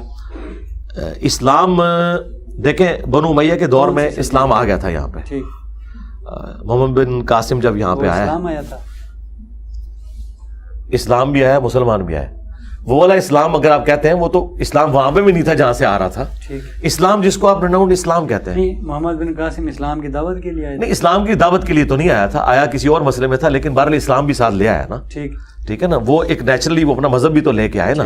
جس طرح انڈونیشیا اور ملیشیا میں اسلام نہیں گیا تھا، مسلمان تاجر گئے تھے تو ساتھ اپنا اسلام بھی لے گئے، ٹھیک ہے۔ یہ تو ایک نیچرل ہے، جب کوئی بندہ جاتا ہے تو اپنا ریلیجن اپنا ساتھ لے کے جا رہا ہوتا ہے، اسی طرح ہی پھیلتا ہے نا، کوئی ایک سبب بھی بنتا ہے نا، وہ بعض اوقات کوئی حادثہ بھی ہو سکتا ہے۔ ایک سوال یہ بھی تو بنتا ہے کہ وہ ساتھ میں ناسبی لایا ہوگا؟ جی ناسبی لایا تو ختم ہی ہوگی نا، کتنا عرصہ چلنی تھی، لیکن آپ ایک ذہن میں رکھیے گا بات، یہ میں انصاف کے ساتھ، اب مجھ سے زیادہ تو اہل بیت کا دفاع کرنے والا کوئی نہیں ہے، بالکل ٹھیک ہے۔ میں یہ پورے وثوق سے کہتا ہوں کہ سنیت پہ اللہ تعالیٰ کا اس حوالے سے کرم رہا ہے تھرو آؤٹ اسلامک ہسٹری میں، سنیت میں کبھی حضرت علی کا بغض نہیں رہا، ٹھیک، یہ ضرور رہا ہے کہ انہوں نے بنو امیہ کا دفاع کیا ہے، ٹھیک، اچھا وہ دفاع بھی ڈرتے ڈرتے کیا ہے، یہ کبھی نہیں کہا کہ جی معاویہ جو ہے حضرت علی کے ٹکر کے تھے، نو نو نو نو نو، وہ کہتے تھے یار ان سے غلطی ہو گئی بس ان کے بارے میں زبان بند رکھو، ہاں یہ کبھی نہیں کہا کہ جی بڑی وہ خدمت کو اسلام کی کر کے گئے، نہیں نہیں نہیں نہیں، بلکہ میں آپ کو بتاؤں وہ لوگ جنہوں نے شیعہ کے ساتھ مناظرے لڑے ہیں نا سنیوں کے دفاع پہ، ان کا بھی حضرت معاویہ کے بارے میں یہ موقف تھا کہ حضرت معاویہ حضرت علی کی جوتیوں میں بھی بیٹھے نا، حضرت علی کے صحابہ کی جوتیوں میں بھی بیٹھے، تو ان کے لیے اعزاز ہے۔ جو عبدالعزیز محدث دہلوی تحفہ اثنا عشریہ لکھا ہے، تو امیر شام کے بارے میں ان کی کتنی سخت رائے ہے آپ سوچ بھی نہیں سکتے۔ علامہ وحید الزمان، چلے ان سے پہلے نواب صدیق حسن بھوپالوی جو اہل حدیث کے سب سے بڑے یہاں پہ سب کانٹیننٹ میں سمجھ لیں محسن بھی ہیں، عالم بھی ہیں، اور اتنے بڑے وہ عالم ہیں کہ شیخ البانی جو محدث اعظم سعودی ہیں وہ ان کو امام لکھتے ہیں، امام نواب صدیق حسن بھوپالوی، وہ تو کہتے تھے کہ امیر شام کی جنگ جو ہے وہ دنیاوی لالچ سے خالی نہیں تھی، ٹھیک ہے۔ اچھا اب جب اس طرح کے لوگ آ کے بات کرتے ہیں پھر یہ کہتے ہیں نہیں جی وہ چونکہ سید تھے ان کا جھکاؤ اس طرف تھا، ایسا نہیں تھا، سنیت ہمیشہ پرو علی رہی ہے، سنیت کبھی بھی پرو بنو امیہ نہیں ہوئی ہے، پرو بنو امیہ صرف اتنی تھی کہ وہ یہ کہتے تھے کہ آپ اس بنیاد پہ اس کو صحابی ہونے کی وجہ سے لان تان نہ کریں، اختلاف رائے رکھیں، اور اس کی غلطیوں کی وجہ سے حضرت عثمان غنی رضی اللہ تعالیٰ عنہ کو تختہ مشق نہ بنائے، بس اس سے زیادہ کچھ نہیں تھا۔ حضرت عثمان غنی رضی اللہ تعالیٰ عنہ کی غلطیوں کو بھی سنیت نے مانا، بخاری میں لکھا ہوا ہے کہ حضرت علی نے ان کو کہا کہ آپ جو ہے وہ نبی اسلام کی وصیت کے مطابق آپ کے گورنروں کی شکایت آ رہی ہے مال غنیمت تقسیم کریں، امام بخاری نے یہ نقل کیا ہے، فقہ حنفی کی بنیادی فقہ کی کتابوں میں موجود ہے، ہدایہ ہو باقی کتابیں، کہ مال غنیمت حضرت عثمان کے طریقے پہ نہیں تقسیم ہوگا، ابو بکر عمر کے طریقے پہ تقسیم ہوگا۔ اب مجھے بتائیں ہدایہ 1000 سال پہلے ہدایہ لکھی گئی ہے، کیا انجینئر صاحب کی انہوں نے ویڈیوز دیکھی ہوئی تھی؟ نہیں، ان کو پتا تھا کہ مس ہینڈلنگ ہوئی ہے، لیکن اس کے باوجود حضرت عثمان کو رسپیکٹ دیتے تھے، ٹھیک ہے۔ حضرت میر معاویہ کے بارے میں بدر الدین عینی آج سے 600 سال پہلے لکھ گیا ہے کہ تم کہتے ہو کہ معاویہ کو 1 اجر ملے گا، اس کے لیے تو یہی کافی ہے، اسے اللہ تعالیٰ صحابی ہونے کی وجہ سے چھوڑ دے۔ کیا اس نے انجینئر کی ویڈیوز دیکھی تھی؟ ملا علی قاری جو ہر درجے میں امیر شام کا دفاع کرتے ہیں، تو انہوں نے تو یہاں تک لکھا ہے کہ امیر شام کو چاہیے تھا کہ حضرت علی کی بیعت کر لیتے، جو انہوں نے نہیں کی۔ نمبر 2 انہوں نے بغاوت کی، مرقاء کے اندر انہوں نے لکھا۔ نمبر 3 انہوں نے قصاص عثمان کو اپنی ڈھال بنا لیا، اندر وہ خلافت کی لالچ چھپائے ہوئے تھے۔ نمبر 4 حدیث عمار نے ان کو ان کے چھپی ہوئی بغاوت کو ظاہر کر دیا۔ اور نمبر 5 امیر معاویہ کے کنڈکٹ نے قرآن و سنت کو پیٹھ کے پیچھے ڈال دیا. اور پتہ ہے نمبر 6 پہ انہوں نے کیا لکھا, لیکن ہمیں چاہیے اپنی زبان بند رکھیں. ٹھیک, ہم بھی یہ کہتے ہیں کہ میرا عقیدہ وہی ہے جو ملا علی قاری کا ہے. ویسے میرا اس سے ہلکا تھا, لیکن ملا علی قاری کے سے مجھے حوصلہ ہوا تو میں نے ایک سٹیپ اور آگے بڑھایا. میں نے کہا ملا علی قاری ویل ڈن رحمہ اللہ تعالی. آج ایک بات آپ نے کی صبح خطاب میں ہی, چھوٹی سی بات ہے, اس میں نے ایک پوائنٹ نوٹ کیا, اس پر تھوڑا سا جواب دیں. صلح حدیبیہ کا جب معاملہ ہوا, آپ نے کہا نبی پاک صلی اللہ علیہ وسلم نے کہا کہ چلیں, حضرت عمر نے کہنا نہیں مانا. ٹھیک, اس کے بعد بیٹھ گئے, پھر گئے, نبی نے روک دیا, پھر بھی عمر جا رہے ہیں ابو بکر کے پاس, کیوں؟ تو حضرت ابو بکر نے آگے سے ڈانٹ دیا تھا نا. گئے کیوں؟ ہاں گئے اس لیے کہ حضرت عمر کی طبیعت, میں 14 صدی کا بندہ جہاں پہ نبی کا فرمان آ جاتا ہے تو ایسے کر لیتے ہیں. کدھر آپ کدھر کرتے ہیں؟ کتنے مسلمان کرتے ہیں؟ کوئی بھی نہیں کرتا. جو ڈائریکٹ وغیرہ ہو نہیں, یہ بات آپ نہ کریں, علماء بھی نہیں کرتے. آپ نبی کا فرمان ذرا کسی عالم کو, اور سرکار آپ چلے جائیں نا, آپ جنوبی پنجاب سے ہیں نا, بابلک ملتانی کے مزار پہ جا کے مسلم کی حدیث سنائے نا کہ قبروں پہ مارتے مت بناؤ. تو سرکار اگر آج مسلمان اس طرح ہے نا, اس زمانے میں بھی مسلمانوں سے ایسی مس ہینڈلنگ ہو جاتی تھی. بعض اوقات ان کی طبیعت کی وجہ سے, بعض اوقات رسول اللہ کے ساتھ فرینکنس کی وجہ سے. ٹھیک ہے, وہ حضرت ابو بکر کے پاس رسول اللہ کی شکایت کرنے نہیں گئے تھے. ابو بکر کی کیا اوقات تھی رسول اللہ کے مقابلے پہ کہ ان کو شکایت لگائی جاتی. بیسیکلی وہ یہ کہنے گئے تھے کہ حضرت ابو بکر چونکہ حضور کے قریب ہیں تو ابو بکر کو وہ راضی کریں اس بات کے اوپر کہ اس وقت موقع ہے ہم اپنے دشمنوں کو کچل دیں. آپ ذرا اس انٹینشن پہ دیکھیں, وہ بعد میں مجھے بتائیں حضرت عمر کوئی ذاتی بینیفٹ لینا چاہتے تھے مشرکین عرب کو مار کے, یا وہ اسلام کا غلبہ چاہتے تھے؟ اسلام کا غلبہ چاہتے تھے نا. اسلام کا غلبہ چاہنے میں تھوڑا سا ان سے غلوف ہو گیا, اور وہ بھی بخاری مسلم میں وہ کہتے ہیں میں پوری زندگی شرمندہ رہا ہوں کہ میں نے رسول اللہ پہ جرأت کی, مجھے نہیں کرنا چاہیے تھا. ہاں شرمندہ, اس میں بھی شرمندہ رہے. اور جو انہوں نے جب عبداللہ ابن ابی کا جنازہ پڑھانے لگے تھے, حضور کے آگے سامنے کھڑے ہو گئے تھے, ان کا میں نے بعد میں جرأت کی اور کہا کہ اللہ اور اس کا رسول بہتر جانتے تھے, مجھے نہیں کرنا چاہیے تھا. لیکن وہ جب کر رہے تھے نا, اس وقت وہ پیورلی پوری ایمانداری کے ساتھ وہ یہ سمجھتے تھے, جس طرح میرے بھی کئی ساتھی آ کے میرے ساتھ کرتے ہیں, نہیں جی یہ موقع نہیں اب جانا چاہیے آپ نے. بالکل, میں کبھی بھی ان کو اپنی بدتمیزی تصور نہیں کرتا, اس وجہ سے کہ مجھے پتا ہے کہ یار یہ اسی دعوت کی لیے کر رہے ہیں. اچھا, اور ایک اور بات بتاؤں آپ کو, یہ آپ کو 2-3 واقعات پتا ہے نا جس میں حضرت عمر غلط نکلے. کئی واقعات ہیں جس میں حضرت عمر نے اگر ایسی ایکٹیویٹی کی ہے تو حضور نے حضرت عمر کی بات مان لی ہے. مثلا مسلم میں ایک حدیث ہے کہ حضرت ابو ہریرہ نے حضور کی جوتیاں اٹھائی ہوئی ہیں اور اناؤنسمنٹ کر رہے ہیں کہ جس نے بھی لا الہ الا اللہ پڑھا وہ جنت میں جائے گا, خواہ وہ زنا کرتا ہو, چوری کرتا ہو, جو مرضی کرتا ہو. آگے حضرت عمر آگے, انہوں نے حضور کی جوتیاں دکھائیں گارنٹی کے طور پہ کہ میں حضور سے سن کے آیا ہوں. انہوں نے پہلے تو پھینٹی لگائی حضرت ابو ہریرہ کی, مارتے ہوئے حضور کے پاس لے کے آیا, کہا کہ حضور کی کس قسم کی باتیں کر رہا ہے. اب فرمایا کہ میں نے اس کو بتائی تھی یہ بات. انہوں نے کہا یا رسول اللہ اگر آپ اس طرح اناؤنسمنٹ کروائیں گے تو لوگ عمل کرنا چھوڑ دیں گے. آپ فرمایا ٹھیک ہے پھر لوگوں کو عمل کرنے دو. آپ نے حضرت عمر کے مشورے کو مان لیا کہ اس کو اس طرح پریزنٹ نہ کیا جائے. اور دیکھ لیں مسلمانوں نے آج تک وہ حدیث لی ہوئی ہے, کلمہ ہی پڑھتے ہیں, کرتے کراتے کچھ نہیں ہے. حضرت عمر کی بات ٹھیک نکلی نا حضور نے دوست. لہٰذا آپ یاد رکھیے گا نبی علیہ السلام کی مخالفت حضرت عمر نے جہاں جہاں کی ہے نا, ہمیشہ ایسا نہیں ہوا کہ حضور نے اسے ریجیکٹ کیا ہو, بعض اوقات ایکسیپٹ بھی کیا. اور آپ کی وہ باتیں بھی سچی ہیں جہاں پہ آیات تبدیل ہوئی ہیں. کیا حضرت عمر کے مشورے پہ؟ کیا قرآن کی آیات؟ نہیں, قرآن کی آیات نہیں تبدیل ہوئی. اللہ تعالیٰ نے جو حضرت عمر فاروق رضی اللہ تعالیٰ کے دل میں کوئی مشورہ آیا تھا اس کے مطابق قرآن نازل کیا. وہ قرآن تو پہلے کا اللہ کے پاس موجود ہے, اور صرف یہ حضرت عمر کی تو خوبی نہیں ہے. ابو داؤد میں, نسائی میں موجود ہے, ایک صحابی کو خواب میں اذان کے کلمات سکھائے گئے تھے اور صحابہ کرام مشورہ کر رہے تھے آپس میں. نبی علیہ السلام نے کو مشورہ دیا گیا کہ آپ گرجے کی جس طرح گھنٹی بجائی جاتی ہے اس طرح گھنٹی بجا کے بلائے مسلمانوں کو نماز کے لیے. کسی نے کوئی مشورہ دیا, ایک صحابی نے کہا یا رسول اللہ میں نے خواب دیکھا ہے کہ یہ کلمات ہیں. آپ نے کہا پڑھو, اس نے پڑھی اللہ اکبر اللہ اکبر اور یہ کلمات, اور نبی علیہ السلام نے اس کو انڈورس کر دیا. تو یہ صرف حضرت عمر نہیں, باقی صحابہ کے ساتھ بھی حضور کے زمانے میں کسی کو خواب آ جاتا تھا, اللہ تعالیٰ کسی کے ذریعے کسی کے دل میں بات ڈال دیتا تھا اور وہ اسٹیبلش ہو جاتی تھی. ہاں, تو اس کو آپ حضرت عمر کے ساتھ نہ جوڑیں اس حوالے سے کہ بھئی کوئی ہم نے حضرت عمر کے اوپر دین کو کھڑا کیا ہوا. نہیں, وہ کسی صحابی کے دماغ میں کوئی مشورہ آ سکتا تھا, کسی بھی صحابی کے دماغ میں کوئی مشورہ آ سکتا ہے. حضرت سلمان فارسی نے مشورہ دیا خندق کھودنے کا, نبی علیہ السلام نے اس کو ایگری کر لیا. تو یہ جو باقی واقعات بھی ملتے ہیں اس اعتبار سے, اور وہ بھی حضرت عمر کا دیکھیں, حضرت عمر کا وہ آپ اس کو شرح صدر کہہ لیں, تکا کہہ لیں, وہ لگ اس لیے گیا کہ وہ ان کی طبیعت تھی. مثلا حضرت عمر کی یہ طبیعت تھی کہ یا رسول اللہ آپ کی بیویوں کو تو پردہ کر کے نکلنا چاہیے, نبی کی بیوی ہو کسی کی جرت کے حضور کی بیوی کی طرف دیکھ لے. اب یہ ذرا ان کی طبیعت کی سختی ہے, ٹھیک ہے نا, انہوں نے اپنی طبیعت کے مطابق مشورہ دیا, وہ لگ گیا, اللہ تعالیٰ نے ایکسپٹ کر لیا, ٹھیک ہے نا. کبھی طبیعت کے خلاف کوئی مشورہ نہیں ہے. اچھا, اسی طریقے سے انہوں نے کہا یہ غزوہ بدر کے قیدی انہوں نے مسلمانوں پہ اتنے ظلم کیا, یا رسول اللہ انہوں نے وڈو, ٹھیک ہے, اور حضور اور ابو بکر کی خواہش تھی نہیں چلو یار چھوڑ دیتے ہیں, ابھی کون سا ہے, ہو سکتا ہے کوئی تلیف قلب ہو جائے. اب حضرت عمر اگر چھوڑنے کا مشورہ دیتے تو آپ کہتے ہیں کہ ہم نے حدیث گاڑ لی ہے. انہوں نے جو کچھ بھی مشورہ دیے نا بھیجا اپنی طبیعت پہ دیا ہے. اچھا, ادھر بھی آ جاتا ہے تعویل قبلہ والا بھی. انہوں نے کہا یار یہ مشرکین عرب بھی سارے لوگ جو ہے وہ یہ مستجاب پہ کھڑے ہو کے نماز پڑھتے ہیں, اور یہاں پہ بیت المقدس کی طرف منہ ہوتا ہے, آپ مقام ابراہیم پہ کھڑے ہو نا, بیت المقدس کا ہمارا کیا لینا دینا. جب ایک نئی امت کھڑی ہوئی ہے تو ہم نے ایسی دیوار پہ کھڑا ہونا ہے کہ جہاں بیت المقدس سامنے آئے ہی نا, کوئی بیت المقدس کو کعبے کے برابر سمجھے ہی نا, تو آپ مقام ابراہیم پہ کھڑے ہو, بیت المقدس آپ کے رائٹ پہ رہ جائے گا اور آپ اس دیوار پہ کھڑے ہو. قرآن میں آ گیا واتخذوا من مقام ابراہیم مصلی.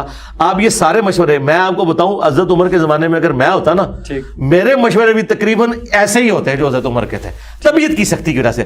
اور اس طریقے سے ہمارے عثمان بھائی ہوتے ہیں, ان کے مشورے وہی ہوتے ہیں جو حضرت ابو بکر کے تھے, اپنی طبیعت کی نرمی کی وجہ سے. ٹھیک, ہاں جی. اچھا علی بھائی, اس میں یہ بتائیں, یہ سوال ہو سکتا ہے آپ ایڈٹ نہ کریں, علی بھائی کے جواب کے بعد لگانا ہو تو لگائیں, نہیں تو کٹ کر دیں, صرف مجھے جواب دیں اس بات کا, ٹھیک ہے. کئی سارے لوگ وغیرہ کہہ دیتے ہیں کہ جی فلاں نے نبی پاک کی زیارت کی, فلاں نے زیارت کی صلی اللہ علیہ وآلہ وسلم, ٹھیک ہے. یہ خیال آتا ہے کہ عام بندے کے انسان ذہن میں, لاجیکل بندہ جو ہو, ٹھیک ہے.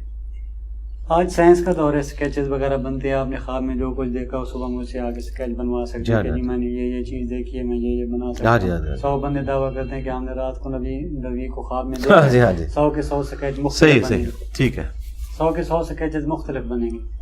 تو مطلب یہ اللہ پاک نبی پاک کو اختیارات وغیرہ دیتا ہے لوگوں کے خواب؟ نہیں, بالکل یہ سارا جال. اور آپ جس کیمرے سے ڈر رہے ہیں, اس کیمرے میں تو میں نے اس ٹاپک کے اوپر 1 گھنٹے کی ویڈیو ریکارڈ کرائی ہوئی ہے. سرکار آپ کے گمان سے بھی باہر ہے, میں نہیں جرأت کیا, یہ سب کا سب فراڈ ہے جی. مطلب صرف صحابہ نے دیکھا ہوا؟ نہیں, بعد میں بھی دیکھ سکتے ہیں. یہ جو آپ کو بعد والے بتا رہے ہیں نا, زیادہ تر یہ فراڈ پہ چل رہا ہے. بعد میں بھی دیکھ سکتے ہیں اگر وہ نشانیاں پائی جاتی ہوں جو نبی الاسلام کا چہرہ مبارک رپورٹ ہوا ہے, اور کرائن اور یہ جو میں عقیدہ بتا رہا ہوں یہ باقاعدہ بخاری مسلم میں لکھا ہے. ابن سیرین کا قول ساتھ امام بخاری لے کے آئے کہ نبی الاسلام کی جو اپنی شکل تھی نا, اس میں اگر کوئی دیکھے تو اچھا وہ کنفرم, آپ کی بات ٹھیک ہے, وہ صحابہ اور اہل بیت کر سکتے ہیں. بعد میں بھی لوگ کنفرم کریں گے, کیونکہ بعد کے خواب بھی آئے ہیں احادیث کی کتابوں میں. بعد کے لوگ کیسے کنفرم کریں گے؟ بخاری مسلم میں حدیث ہے, نبی الاسلام کی وفات تک سر اور داڑھی کے ملا کے 20 سے زیادہ بال سفید نہیں تھے. 20 سے زیادہ تو میرے سفید ہیں. ٹھیک, اگر کسی نے حضور کو سفید داڑھی میں دیکھا ہے, وہ حضور کو دیکھا نہیں. لہذا تو 99% ویسے ہی فارغ جو سارے چٹی داڑھی دیکھتے تھے. فراڈ ہے, جھوٹ ہے. چٹی داڑھی میں تو حضرت عائشہ کے سامنے بھی آ جائے نا حضور, ان کو بھی سوچ کے پہچاننا پڑے گا, کیونکہ جس بندے کو آپ نے پوری زندگی کالی داڑھی میں دیکھا ہے نا, اچانک سفید داڑھی میں اسے لے آئے نا, وہ سوچے گا تو کہے گا کہ یا تو یہ اس کے والدہ ہیں یا دادا ہے کوئی, اس کا دماغ نہیں اس طرف جائے گا, یہ خود ہے بندہ. نبی علیہ السلام کی داڑھی وفات تک کالی رہی ہے, لہٰذا سفید داڑھی والے تو سارے فارغ ہو گئے. اب اسکیچز کی طرف آپ آئے. اسکیچز یہ موجود ہے شمائل ترمذی, امام ترمذی کی کتاب میں, کہ ایک تابعی نے حضور کو خواب میں دیکھا. ابن عباس نے کہا کہ پہلے خواب بیان کرو, تم نے کیا دیکھا؟ اس نے پورا حضور کا نقشہ کھینچا, یوں یوں یوں یوں یوں. تو انہوں نے کہا ہاں تم نے نبی علیہ السلام کو دیکھا, اگر تم زندگی میں بھی دیکھتے تو ایسے ہی تھے نبی علیہ السلام. پھر وہ جو آگے بات ہوتی ہے نا, اس سے بھی اندازہ لگایا جاتا ہے. اکثر تو باتوں سے فارغ ہو جاتا ہے, کیونکہ وہ آ کے فرقوں کی دعوت دے رہے ہوتے ہیں. نبی علیہ السلام نے تو فرقوں کی دعوت نہیں دینی. پھر ایک فرقہ دوسرے کو گمراہ کہہ رہا ہوتا ہے, دوسرا اس کو گمراہ کہہ رہا ہوتا ہے. یہ سارے کا سارا چل رہا ہے فراڈ کے اوپر زیادہ تر معاملہ. اب رہ گئے وہ آپ اسکیچ کی طرف آئیں. میں آپ کو ایک کلیئر کٹ بتاؤں کہ اگر واقعی وہ سارے لوگ ایک جگہ جمع کیے جائیں جنہوں نے جینولی حضور کو دیکھا ہے, اور وہ اسکیچ بنایا جائے, وہ اسکیچ ایک ہی بنے گا. یہ میں آپ کو وثوق سے کہتا ہوں. اس کے اوپر کوئی ایکٹیویٹی پرفارم نہیں ہوئی نا. آپ کہہ رہے ہیں کہ اگر ایسے کیا جائے, ابھی وہی نہیں نا ایسا. اچھا, وہ اسکیچ اگر آپ کہیں نا کیسے بنے گا, وہ اسکیچ ویسے ہی بنے گا جیسا کتابوں میں لکھا ہوا ہے. کتاب میں ایک ایک تفصیل ہے, آپ کی آنکھ یوں تھی, ابرو یوں تھے, یہاں یوں تھا, بال اتنے تھے, چہرہ اتنا گول تھا, داڑھی یہاں تک تھی. آپ کسی ماہر اسکیچ والے سے یا آرٹیفیشل انٹیلیجنس کے ذریعے جو احادیث میں حضور کے آئے ہیں معاملات, میں آپ کو وثوق سے کہتا ہوں آپ آلموسٹ 80% اسکیچ بنانے میں کامیاب ہو جائیں گے. اتنی تفصیل سے صحابہ نے اسے نقل کی ہے. 90%, 80% میں کہہ رہا ہوں, 100% نہیں, ظاہر یہ پاسبل نہیں. لیکن ہم اس کی اجازت اس لیے نہیں دیں گے کہ ظاہر ہے کہ وہ اس سے بے حرمتی والا اور باقی معاملات بھی نکلیں گے. علی بھائی اب تھوڑا سا پولیٹکس کے حوالے سے آ جائیں. یعنی کہ کسی پرسنالٹی کو ہم ڈسکس نہیں, آپ ڈسکس بھی کریں لیکن نظریات کو. نظریہ سمپل چھوٹا سا سوال. پاکستان آج اس نہج پہ پہنچ چکا ہے, ذمہ دار کون؟ ذمہ دار سب سے زیادہ اسٹیبلشمنٹ ہے جی. ٹھیک. دوسرے نمبر پہ جوڈیشری ہے. ٹھیک. تیسرے نمبر پہ سیاستدان ہے. ٹھیک. اور عوام تو شاہی کوئی نہیں بچا. اگر معاملہ سسٹم سیدھا کرنا بھی ہو تو پہلے کس ادارے کو سیدھا ہونا پڑے گا؟ سب سے پہلے اسٹیبلشمنٹ کو توبہ کرنی ہوگی. ٹھیک. کہ پولیٹکس میں لچ نہ تلے. ٹھیک. اتنی مشکل سے وہ توبہ کے قریب پہنچے تھے, 99 پہ ہمیں سانپ کاٹ گیا. عمران خان صاحب کا 9 مئی ہو گیا.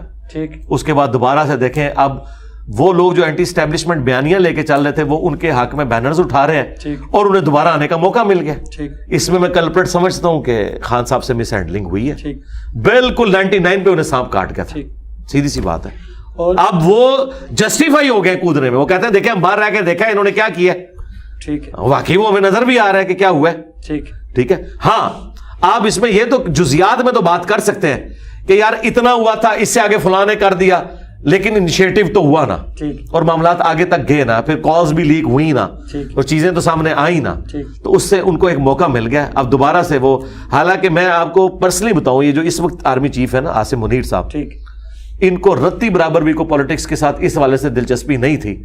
انہوں نے ریٹائرڈ فوجیوں کے ساتھ جو پروگرام کیے ہیں نا, جو چند لوگوں تک باتیں جن کی پہنچتی ہیں جو ڈکلیئر نہیں ہوتے, اس میں انہوں نے باقاعدہ اپنے ریٹائرڈ فوجیوں کو ڈانٹا ہے. جب ان کو تانا دیا گیا نا جی خان اتنی تقریریں کر رہا ہے تو آپ کیوں نہیں آگے لچ تلتے بیچ میں, انہوں نے کہا تمہارے بڑے یہ جو کام کرتے ہیں نا ہمارے بڑے, انہی کے ہم یہ رزلٹ بھگت رہے ہیں, ہم نے پالیٹکس میں نہیں آنا. یہ 9 مئی نہ ہوتی اس لیول کے اوپر یہ بگاڑ نہیں آنا تھا. اب ان کو موقع مل گیا, اب تو وہ کھل کے کھیل رہے ہیں بھائی. ہاں سیدھی سی بات ہے.